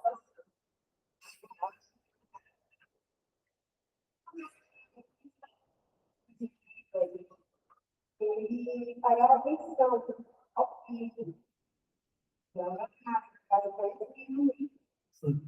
atenção.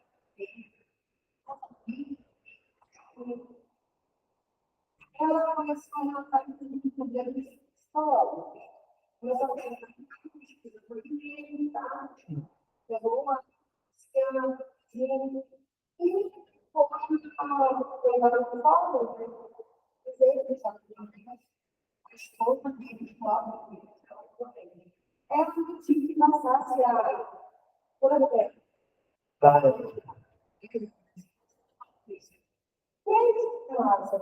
aí ligou,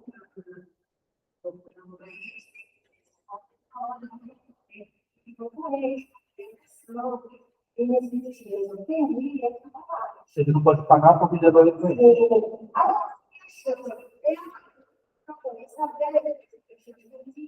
Ele criou a ideia de investir no CCL. Interessado.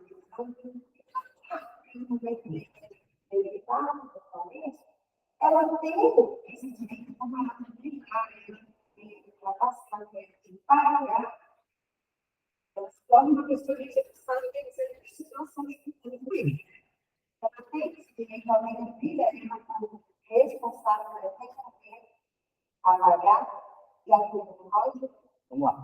Então, perguntas formadas, essa pergunta a gente vai responder. Em primeiro lugar, ele tem que pagar. Uma coisa não tem nada a ver com a outra. Se ele tem problema psiquiátrico, psicológico, ele tem que buscar o tratamento dele. E se ele não vai trabalhar com a conta difícil, ele tem que se ver. Ninguém tem que ensinar. É uma coisa que você tem que ver. Tem que comer, dirigir, banhar. Não, gente, eu vou falar algo agora que eu espero que não seja mal interpretado, até porque está sendo interpretado. Mas a depressão é uma doença muito séria, né? E o indivíduo, independente da depressão que tiver, ele tem o estado depressivo e a depressão. Tem doenças que têm estados, né, momentos de depressão. A pessoa oscila, ela entra no estado depressivo e depois ela sai. Ela entra no estado maníaco, só fica doida, não, mania mesmo, mania. Entra no estado maníaco, depois ela estado e fica as oscilações. Quando a pessoa tem depressão, eu não falo. Depressão mesmo, você tem que entender que a depressão é uma apatia pura, né? É a vontade de não viver. Não sente as coisas. Não sente vontade de viver, não sente alegria, não sente nada. Você fica vegetando. Se ele tiver de fato com depressão, isso significa que ele não tem condições de pagar. Mas ele ainda tem responsabilidade. Se ele não consegue exercer isso, vai cuidar somente dele. Ele tem pai, tem mãe, aposentado, vai descontar do país. Vai, porque é responsabilidade. É neto, gente. Tem que pagar. Tá? Ah, não deu certo com os avós. Procura o irmão, procura alguém que está na fazenda dele, porque alguém está. E essa pessoa vai ter que sustentar por causa do valor que ele precisa pagar. Não é porque a questão, não é porque ela é curadora que você busca ela. Entenda. Se eu estou aqui, vamos lá, eu estou responsável por essa turma. Quer fazer uma caixinha, né? A turma fez uma dívida que a caixinha não consegue pagar, vai sair do meu bolso. Eu estou administrando o que vocês têm. Agora, será que eu falar que tem mais condições, eu não posso executar ele para pagar? Posso dizer tudo que vocês têm. Mas, depois eles se acertam com vocês. Perceba, ainda é a competência de vocês que vocês necessitam. Então, ela, a professora, ela não está certa em dizer ele não pode pagar. O que ela deveria ter dito é, olha, ele está serviço, ele não está trabalhando, ele não está servindo. Vamos tentar entrar em outro acordo. Vamos verificar com o avô, vamos verificar com a avó, ou então procure outra forma de acionar ele antes de não estar com a vida. Entendeu? Não, porque é a capacidade de exercício dele que está fragilizada. Mas ele é sujeito de obrigação. Ele tem a obrigação de prestar. Ele pode ser preso. Ele está sendo gravado, então sensibiliza que eu vou falar. Está sendo prevenção na cadeia. Tá? Porque ele vai ficar lá preso até ele pagar. No caso, tem prazo. Né? Não existe toda uma rodada de nós todos. Certo? O colega ia perguntar.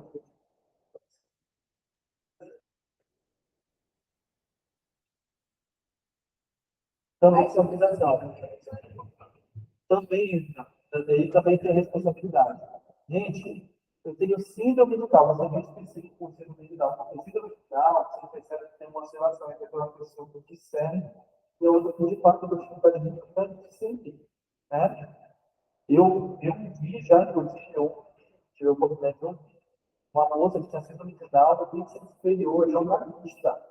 E outro, né?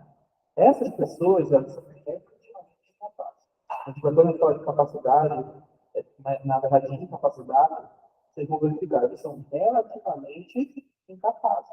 O que isso significa? Significa que o perito médico tem que ver os limites da capacidade dessa pessoa. Porque até a gente que não tem um problema de fato congênito, é só psiquiátrico, e depressão não é do peso, uma deficiência do cérebro, do corpo, é algo de fato transtorno, né? É psiquiátrico, tá? Deve emocionar. Pode ter risco desse, pode não mudar, é algo emocional.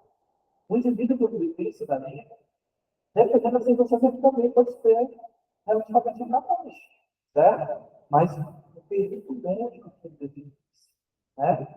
A gente precisa entender que a incapacidade hoje, gente, o único, vou até logo dar um spoiler para vocês, o único absolutamente incapaz que a gente tem hoje é menor de 16 anos. Absolutamente, ele não pode fazer nada. E até ele, que é absolutamente incapaz, a opinião dele tem que ser considerada. Não significa que ele vai decidir. Entenda, eu estou falando de exercício de direito civil, tá? Eles são aptos, aí ele está falando da questão do crime, né? Penal de 14, não, já é outra situação. Não é que não seja nada a ver, porque a questão de ilícito, a gente entende, por exemplo, que o maior de 14, que toda questão biológica, de lei, a gente entende que ele está permitindo de praticar alguns atos que acontecem nesse direito. Então, por exemplo, uma moça, uma mais de 15 anos que quer criar relações sexuais, a gente está falando constantemente. A opinião dele tem que ser considerada, tá falando, e a própria lei traz uma natureza. Agora, o estudo é possível. Agora, a moça de 12 que pedia com menino de 13, ou com menino de 19, ela queria, né? Gente, a menina podia estar, perdão pela expressão, podia trilha de água no chão, ela podia estar querendo, não importa, não importa, a vontade dessa moça, de acordo com a legislação, não estou falando da psicóloga, eu não sou médico, mas a legislação não autoriza estudo, não pode estudar. 5, 7 vezes, um ano inteiro pode estudar. A lei não autoriza. Mas a família ninguém denuncia. Na prática, ninguém denuncia, porque é por isso mesmo. Até na hora do registro, quando vão bater, né? A menina, ela tem uma criança de 14 anos, ela teve 14 anos, né? Quando chega lá na hora do registro da criança, na hora que bateram as minhas, percebe que ela era muito vezes. Na prática, não é por isso mesmo, né? Porém, falando agora no mundo civil, menor de 16, ele é absolutamente capaz. Absolutamente. Porém, a opinião dele pode ser considerada. E aí, os maiores exemplos que a gente encontra é, por exemplo, o menor que vai farmácia, né? Ele compra o remédio, ele compra o bombom, ele compra outras coisas, né? Querendo ou não, existe uma compra de verbal, né? Coloca CPF na nota, tá tudo certo. Pode ser invalidado, pode, de repente, o responsável não era para ter vendido para ele, não. O responsável pode dizer que não está tudo certo, de direito. Está vendo? Para ver? Pode ser convalidado porque a vontade não é considerada. Outra situação. Vocês já viram questão quando a criança não quer ficar com o pai ou a mãe quando tem divórcio? A criança já tem idade, tem uns 8, 12 anos, são dois marcos, né? Com 8 anos, ela pode ser ouvida e com 12 a opinião pode ser considerada. Com 8, a criança é ouvida, mas o que ela quer não vai ser caráter decisório, fica de que está melhor para ela. Tá? Que às vezes tem alienação parental, tem toda uma discussão. E com 12, mesmo com a alienação, que é difícil de comprovar, a opinião pode ser considerada. A criança pode decidir, perceba, tem 12 anos de idade. Mas o menino, a menina não quer ficar com a minha mãe, não, eu quero ficar com o meu pai. Não, não quero ficar nem com o meu pai, por causa disso. Os estudos têm a ver com entender o que está acontecendo. Certo? Perceba, ele é absolutamente capaz, ele é, mas a opinião dele pode ser considerada, inclusive, pode convalidar isso. Tá? Isso é para vocês entenderem, porque quando tiver um processo, aí a criança quer falar, gente, deixa ela falar. A única, é complicado, porque dependendo do lugar que você for pegar, você vai perceber que tá, né? Às vezes não vai te ajudar aquele relato. Mas, dependendo do ramo de direito que vocês forem, se vocês forem civilistas na cláusula de família, se vocês forem civilistas na cláusula de sucessão, se vocês forem civilistas na cláusula de contrato, ou se vocês forem essa questão de latifúndio, previdenciário, tanto faz. Tentem ser éticos. E quando eu digo tentem com ênfase possível, porque ninguém é diferente, pode ser que vocês venham vacilar, mas tentem ser éticos, porque como advogado, eles olham para a gente como juízes. Eles acham que a gente vai dar o direito deles. Nós somos os instrumentos, nós somos a atividade deles. Nós somos indispensáveis, né, para a constituição e execução da justiça. Então, a gente pega o caso e diz, é isso. O juiz vai decidir. Muita gente pensa que advogado é competente. Não, não sei o que é direito. Já pensei, eu iria te tá? Mas quando você está fazendo menor, entenda, a opinião dele pode ser considerada. E se for convalidado, a grande discussão, às vezes, é como lembrar de patrões, né? Às vezes o menor fez uma ato e convalidou a opinião. Vou perceber se vai acontecer uma situação. Tá? Ok, até aí? Ok? Deixa eu ver o tempo, gente. Já está acabando. Mas um pouquinho. Pode ter estou falando de legislação de cidade, eu tenho mais legitimidade. Por exemplo, no processo eu faço parte do clube. A situação do processo de a gente tem legitimidade registrada. Na lei de legislação, eu falo da legislação, o cara não faz mais do que isso. Legitimação é uma autorização, tem que ser dessa forma. É uma autorização. E a legitimidade é uma capacidade que tem que ter do ser parte do processo. Falando de uma forma bem simples. Então, eu vou fazer um processo judicial. Vamos lá, teve uma quebra de contrato. O pintor veio, pintou toda a parede, pintou toda a casa, mas eu vou fazer o pintor. Né? Aí vem a questão. Tem uma causa de pedido? Tem. Qual é a causa de pedido? Descumprimento do contrato, não paguei o pintor. Qual é o pedido? Pague, né, o valor mais a liquidação do contrato moral para que o deixe de arcar com cartão de crédito, você tem que pedir todos os danos do sistema, tem a moral. Causa de pedido, descumprimento do contrato. Pedido, pagamento do contrato, mais indenização. Legitimidade das partes. Eu e o pintor. Ou o meu representante e o representante do pintor. Certo? O pintor precisa de autorização de alguém para processar? Não. Ele não precisa de legitimação. Ele precisa de legitimidade. Está dando para entender? Marido fez uma compra e venda. Né? Marido fez a compra e venda. A mulher não autorizou. Ela não autorizou. A mulher ela pode pedir a anulação? Pode. Se ela fizer um processo, ela é parte legítima. Tá? Ela tem legitimidade processual para fazer isso. Por quê? Porque é dela também. A casa, o carro, seja lá o que for. Certo? Porém, né, também entra dentro de legitimação, porque ela não autorizou o marido. Então, a gente está discutindo as duas coisas. Ela tem legitimidade e é ela que tinha que dar a legitimação. Está dando para entender? Fica confuso porque a palavra é parecida. Mas um é uma autorização que eu dou para alguém e o outro é uma capacidade de ser parte do processo. Tá? Legitimação, autorização. Legitimidade, capacidade processual. Ok? Até aí? Uma criança, ela tem capacidade processual? Tem. Eu já pensei em pensar por alguém, porque ela é absolutamente eficaz? Ela tem, né? Quando eu penso em alguém, tem na família. A mulher recebe tanto, a mulher não recebe, recebe a criança. Aí na conta da criança não vai, quando por trás de alguém conta, gente. É muito claro. Então, a legitimidade é da criança, a representação da mãe. Muda até a maneira que a gente faz a ação. Né? Ação de alimentos, só um alimentos que a gente está pedindo. Né? Heitor da Silva Júnior, este ato representado com Maria do Deus e não sei o quê. Perceba que a mãe, ela nem entra aqui nas coisas. Então, criança, ok até aí? Certo? E aí, se a gente já sabe, é até bom que não pegou esse gancho, que legitimidade, legitimação tem a ver com exercício. E a personalidade, ela tem a ver, de fato, com a capacidade de direito, né, que a pessoa tem, uso, né, os direitos que a pessoa tem. Então, a gente chega no artigo 2º do Código Civil. Eu queria poder compartilhar plenamente com vocês aqui. Queria compartilhar bem com vocês aqui.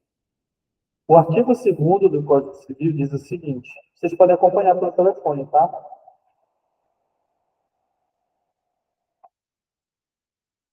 Aqui. A personalidade civil da pessoa começa do nascimento com... Tá?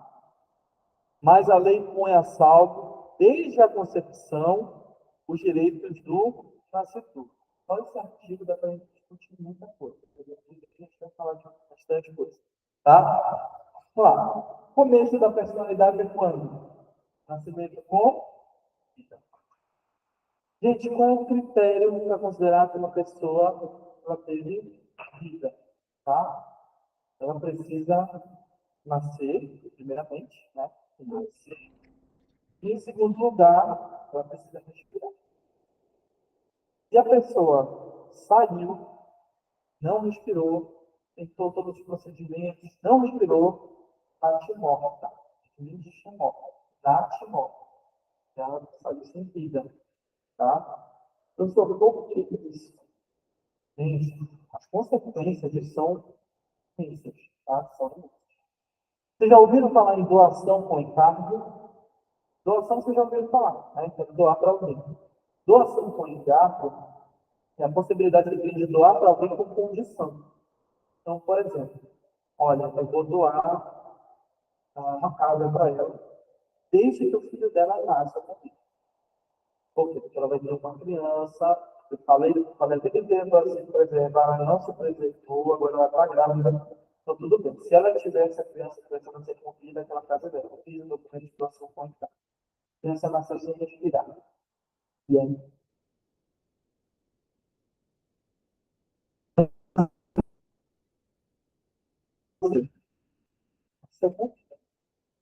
é da criança, morreu a criança, mas é uma empresa mais próxima. Gente, dinheiro, patrimônio, patrimônio é uma coisa. A lei, quando ela vem colocar essa questão de comércio com vida, gente, é um divisor de água para a gente começar a verificar como é que a pessoa ela tem de fato capacidade de direito. E depende. Então, veja que já tem direito.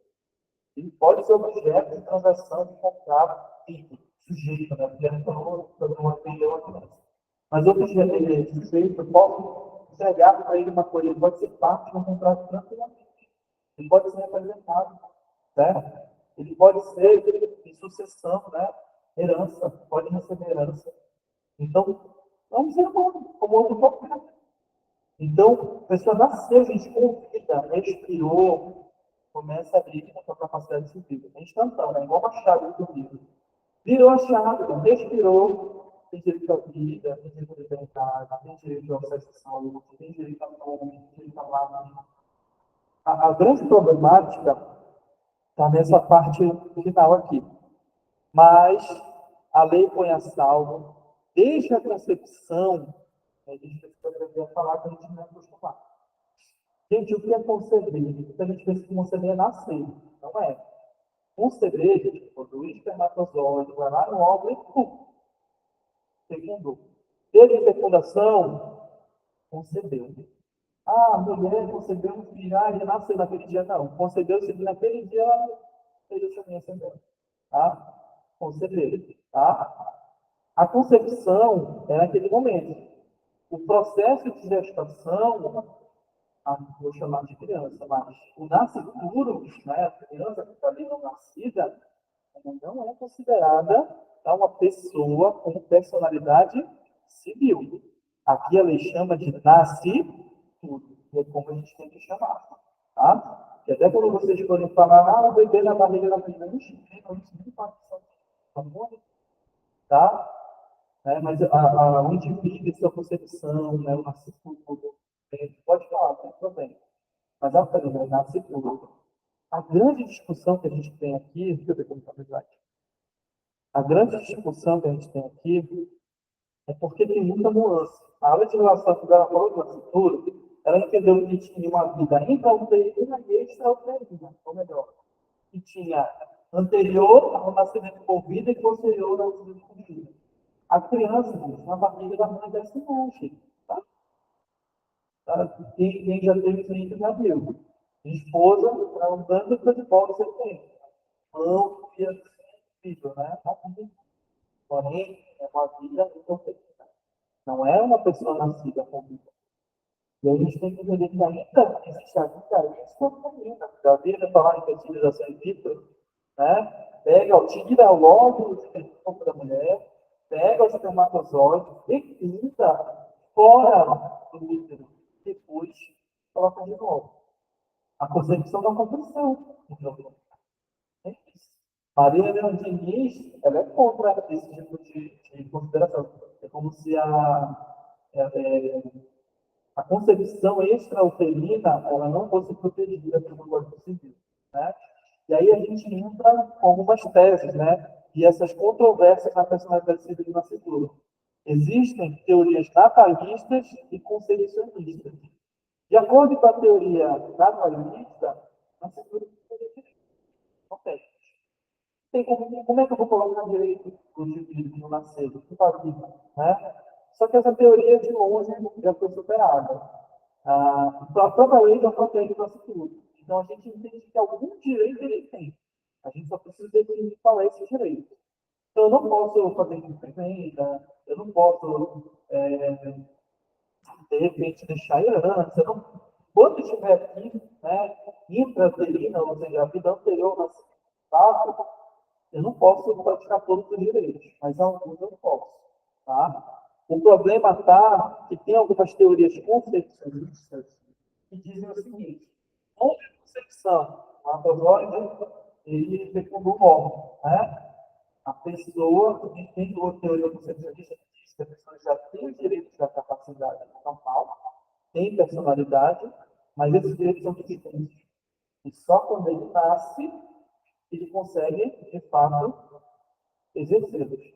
Só que é complicado, porque a lei, o que ela fala aqui no final?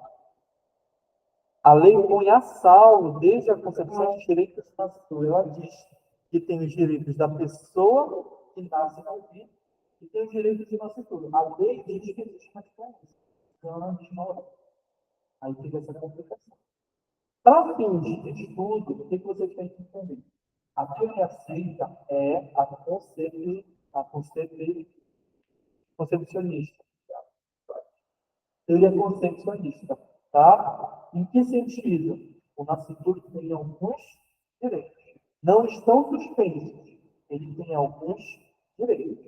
Só que esses direitos, a gente não tem lei que diga especificamente, então a gente vai usar a analogia, vai usar a própria lei que a gente já tem em relação a outras situações para conseguir sanar. Por exemplo, nome. Né? Eu não vou registrar uma pessoa que não nasceu. Eu não consigo fazer esse registro. E quando acontece a situação do nascimento? Criança morrer. Né? Vida de doutrina, morrer. Como é que eu vou enterrar? Né? A gente enterra. A gente faz o descarte no hospital e a gente tem enterrado. E para enterrar, como é que é? Se eu não registrei, não tem nome. Como é que é? Né?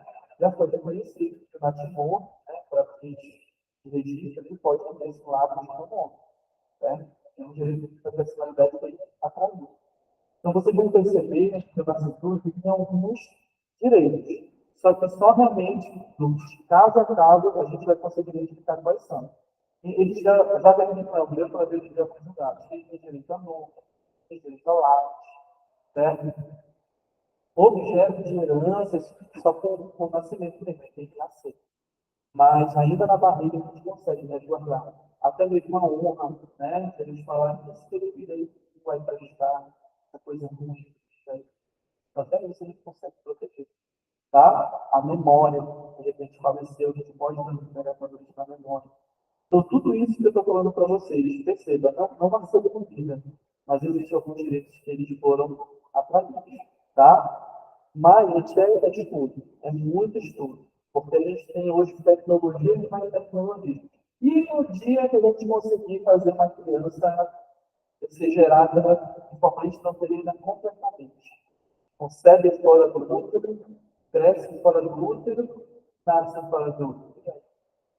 É pessoa, é complicado, né? É complicado. Quem está discutindo sobre inteligência artificial? Quando uma noite cai neve, começar a pensar a posição. É questão que a gente vai ter que deixar chegar um momento para discutir. Por enquanto, concepcionista, teve concepção, alguns direitos já tem. Ok? Certo? E aí a gente começa. Os incapazes absolutamente e os relativamente capazes. Já dei a dica para vocês, né? Os absolutamente capazes são apenas menores, exatamente. Menores de 16 anos. Tá? Artigo 3º e 4º do Código Civil de 2012. Artigo 3º. São absolutamente incapazes de exercer pessoalmente os atos da vida civil os menores de 16 anos. Se vocês estiverem com a lei aberta aí na tela de vocês, vocês vão ver que vai estar escrito do lado, em azul, Redação dada pela Lei 13.146 de 2015. Ou seja, antes disso a redação era diferente. Como era a redação antes? Antes, ainda no Código Civil de 2002, mas antes de 2015. Ou seja, em 2002, estava escrito assim. Deixa eu pegar aqui. Estava escrito assim. Não sei se eu consigo compartilhar com vocês. Não, não vou conseguir. Vamos lá. São absolutamente incapazes. Os menores, gente, redação anterior, não é mais assim, tá? Mas saiba. Os menores de 16 anos, os que por enfermidade ou deficiência mental não tiverem necessário discernimento para a prática desses atos. E terceiro, os que mesmo por causa transitória não puderem exprimir sua vontade. Antigamente, a gente poderia considerar uma pessoa que chamava de deficiente mental, né? Podemos falar dessa forma. Pessoa, se ela não tiver um motivo de deficiência ou transtorno, né? A gente considerava ela como absolutamente incapaz. Tá? A partir de 2015, consideramos assim.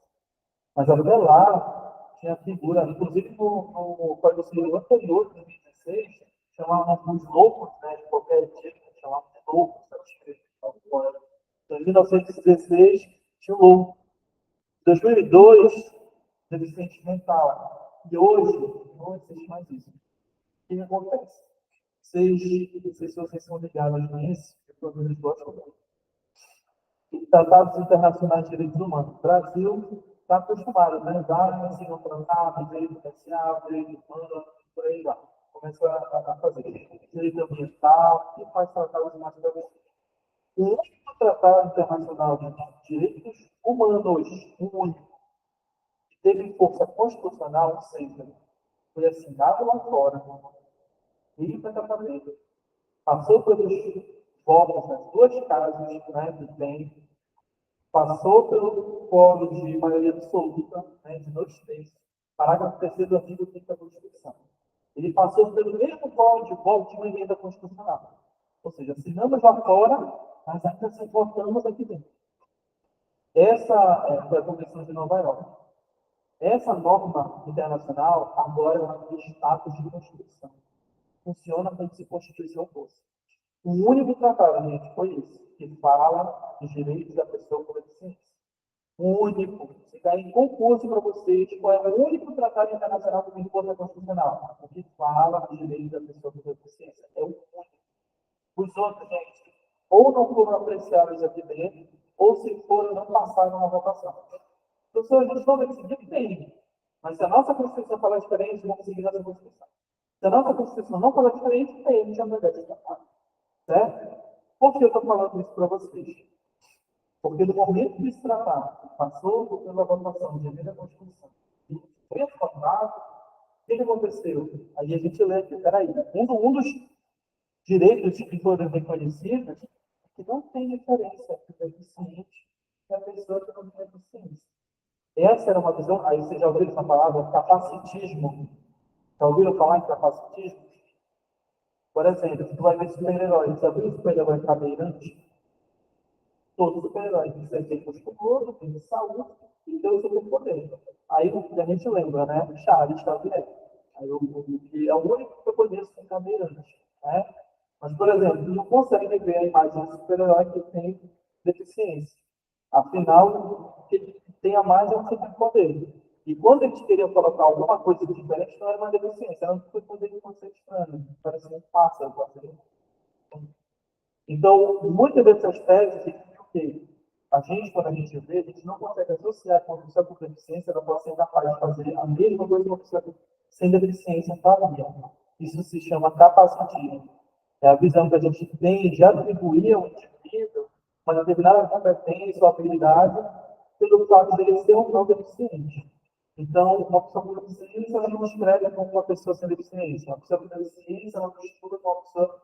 A gente coloca a critério capacitista. Quando não. Na verdade, existe uma forma diferente de exercer. Se existe igualdade entre o deficiente e aquele que não possui deficiência, a gente entra no problema aqui, que o nosso Código Civil falava. que eram absolutamente capazes, os que, por enfermidade ou deficiência mental, não tiveram necessidade de discernimento. O nosso código civil diz que esse indivíduo ele é absolutamente incapaz, ele é diferente de quem é capaz. Né? Mas agora não pode mais. A gente eliminou isso daí, saiu, não pode mais. Tá? E por último, os que mesmo por causa transitória não puderam exprimir sua vontade. Às vezes, a pessoa que não consegue exprimir sua vontade, não é necessariamente por uma deficiência. Às vezes é por falta de conhecimento mesmo. Né? Tem indivíduos por aí que não sabem, de fato, falar. Eles não foram ensinados no nosso português. Eles falam um grande dialeto, não conseguem aprender, eles não sabem nada. Né? Tem gente que nasce, né, que eles chamam de surdo-mudo, né? Tem gente que nasce com dificuldade de se expressar porque não consegue ouvir. Tipo, um surdo, por exemplo, ele não consegue exprimir sua vontade. Ele nasce, ele não sabe fazer português, não sabe falar, mas ele depende de poder entrar, para poder usar, ele não consegue exprimir sua vontade. E aí ele sairia daqui. Mas por que eu estou fazendo essa discussão com vocês? É para vocês entenderem.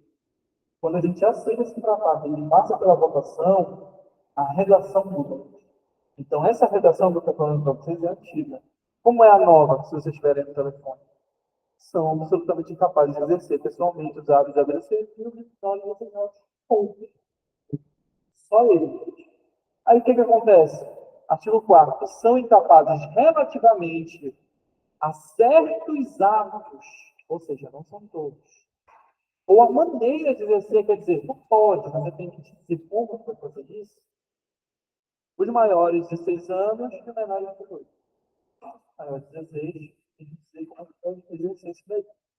Os ébrios habituais ou os viciados em drogas. Tem que ter, né? O tempo todo.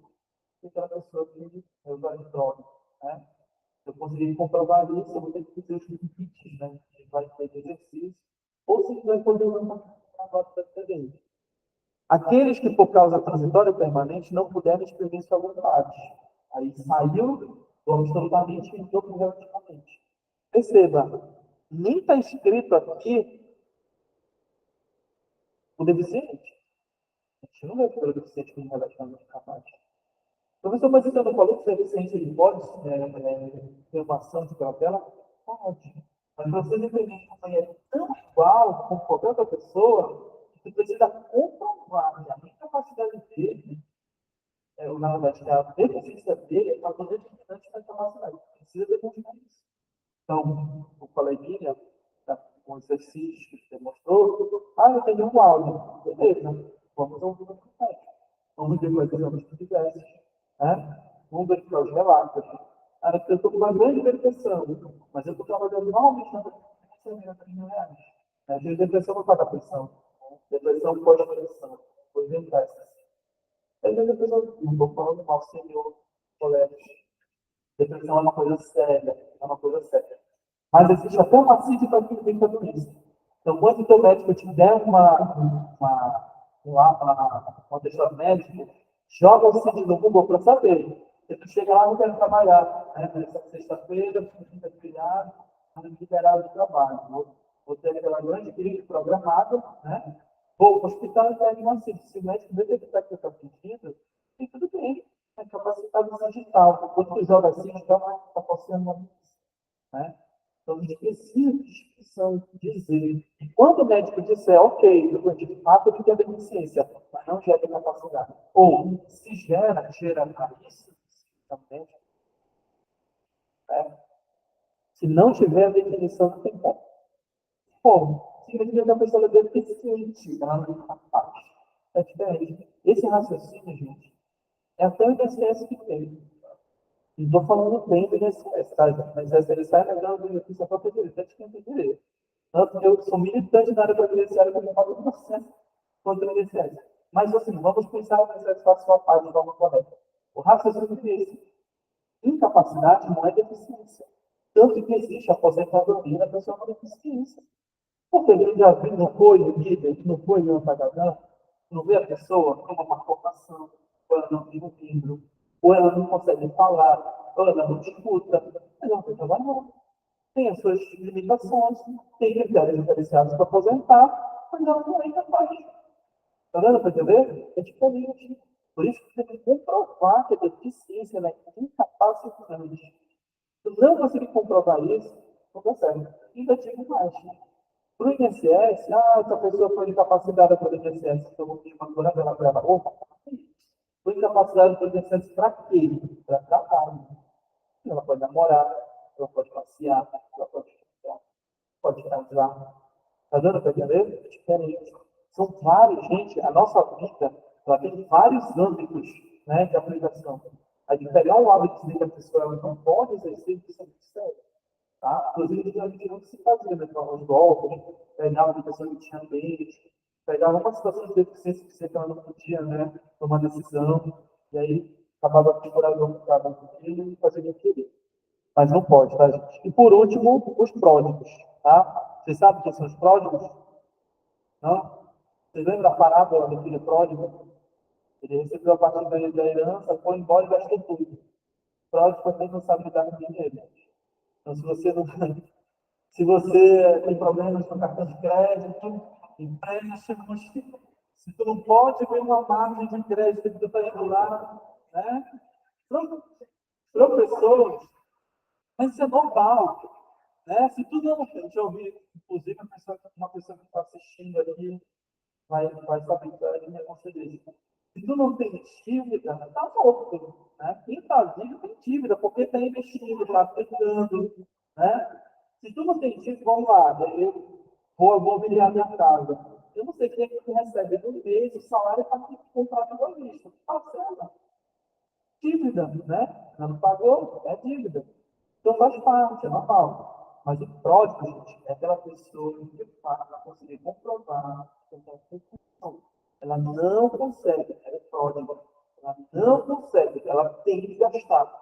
Entendeu? Tu não pode, gente, eu estava falando de uma pessoa que tem um grande sofrimento em não gastar. Ela vai para o shopping, ela vai para a loja, ela vai na praia. Cada ambulante que ela deu, tem que comprar alguma coisa. Ou que tem. Até com o dinheiro que não tem. Até no nome de alguém, se ela puder, depois ela te paga. Né? Pródigo, gente, é uma pessoa compulsiva.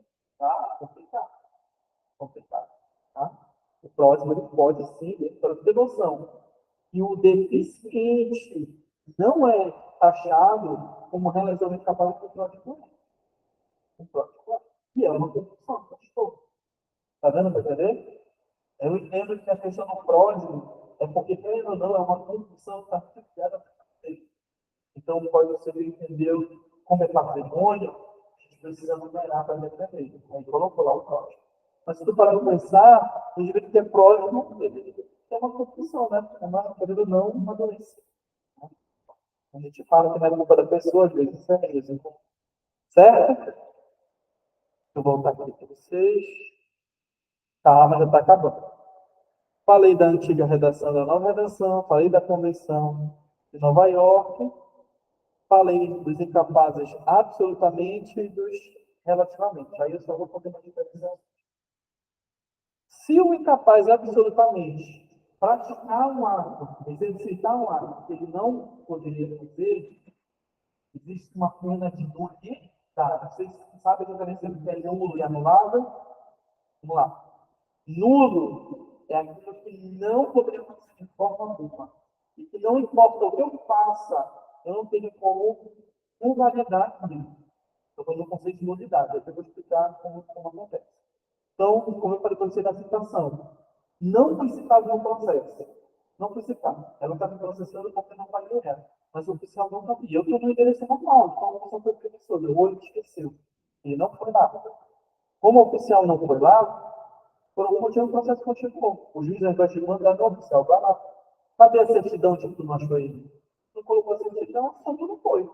Mas o juiz esqueceu. E o coro, né? Deveria entender o que o órgão que ela falou na verdade. Sentença perdida. Já tem uma dívida, já estou executando. Chegou lá no banco para tirar do meu dinheiro, 1.000, 2.000 reais, congelado. Opa, o que está acontecendo aqui? Estava me sabendo do processo, aí vai meu processo. Não houve citação. Gente, tudo. O processo vai ter sido bem feito. Tudo foi feito. Desde a citação, é tudo. Não dá para aproveitar nada. nada, processo de voltar como se tivesse sido isso. Porque tudo, gente, não podia ter acontecido de forma alguma. Então, o absolutamente capaz, se ele faz alguma coisa, já apenas ele faz.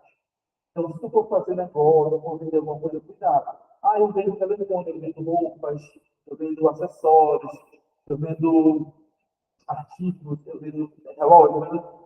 Se estiver tratando com menor de idade, ele fica com responsabilidade. Pode até, faz que é como eu lembro meu filho no circo, né? Palhaço de bom, meu filho, pede que o teu pai chora que ele compra. Né? Chora que ele compra, mas só faz o negócio com representante. Ainda que chegue na tua conta, na tua conta. Se não foi convalidado pelo representante, a gente pode pedir de fazer. É complicado. Tome cuidado com isso. Agora, se foi feito de forma errada, mas depois o responsável foi lá e autorizou, beleza, passou, tá? Outra situação aqui, o relativamente incapaz, pena de invalidade, ou seja, está errado, né? Mas eu tenho como convalidar. Então, vamos supor, se eu fiz o maior de 16 aqui, vamos verificar, 17 anos. Ele foi lá e fez uma comprimida dele, né? Isso é nulo? Não, pode ser anulado. Só tem um problema. Nulidade, a gente volta no tempo, tudo aquilo que foi feito como se não tivesse feito. É errado. A anulação é dali adiante. É no momento que você detectou o problema, aí a gente vai tentar resolver esse problema. O que foi feito, foi feito. Daqui para frente a gente vai tentar resolver. Tanto que você, quando você estudar direito de família, o menor, de repente, tenha conseguido casar por algum motivo, se desse casamento resultou filhos, tu não pode usar a idade como motivo para pedir desfazimento do casamento. Professor, mas onde está escrito isso? Quando você estudar direito de família, você não me dá lá para seguir. Por quê? É um ato que pode ser convalidado. A lei entendeu, é um ato que pode ser convalidado. Certo? Dá para desfazer? Dá para desfazer. Porém, se teve resultado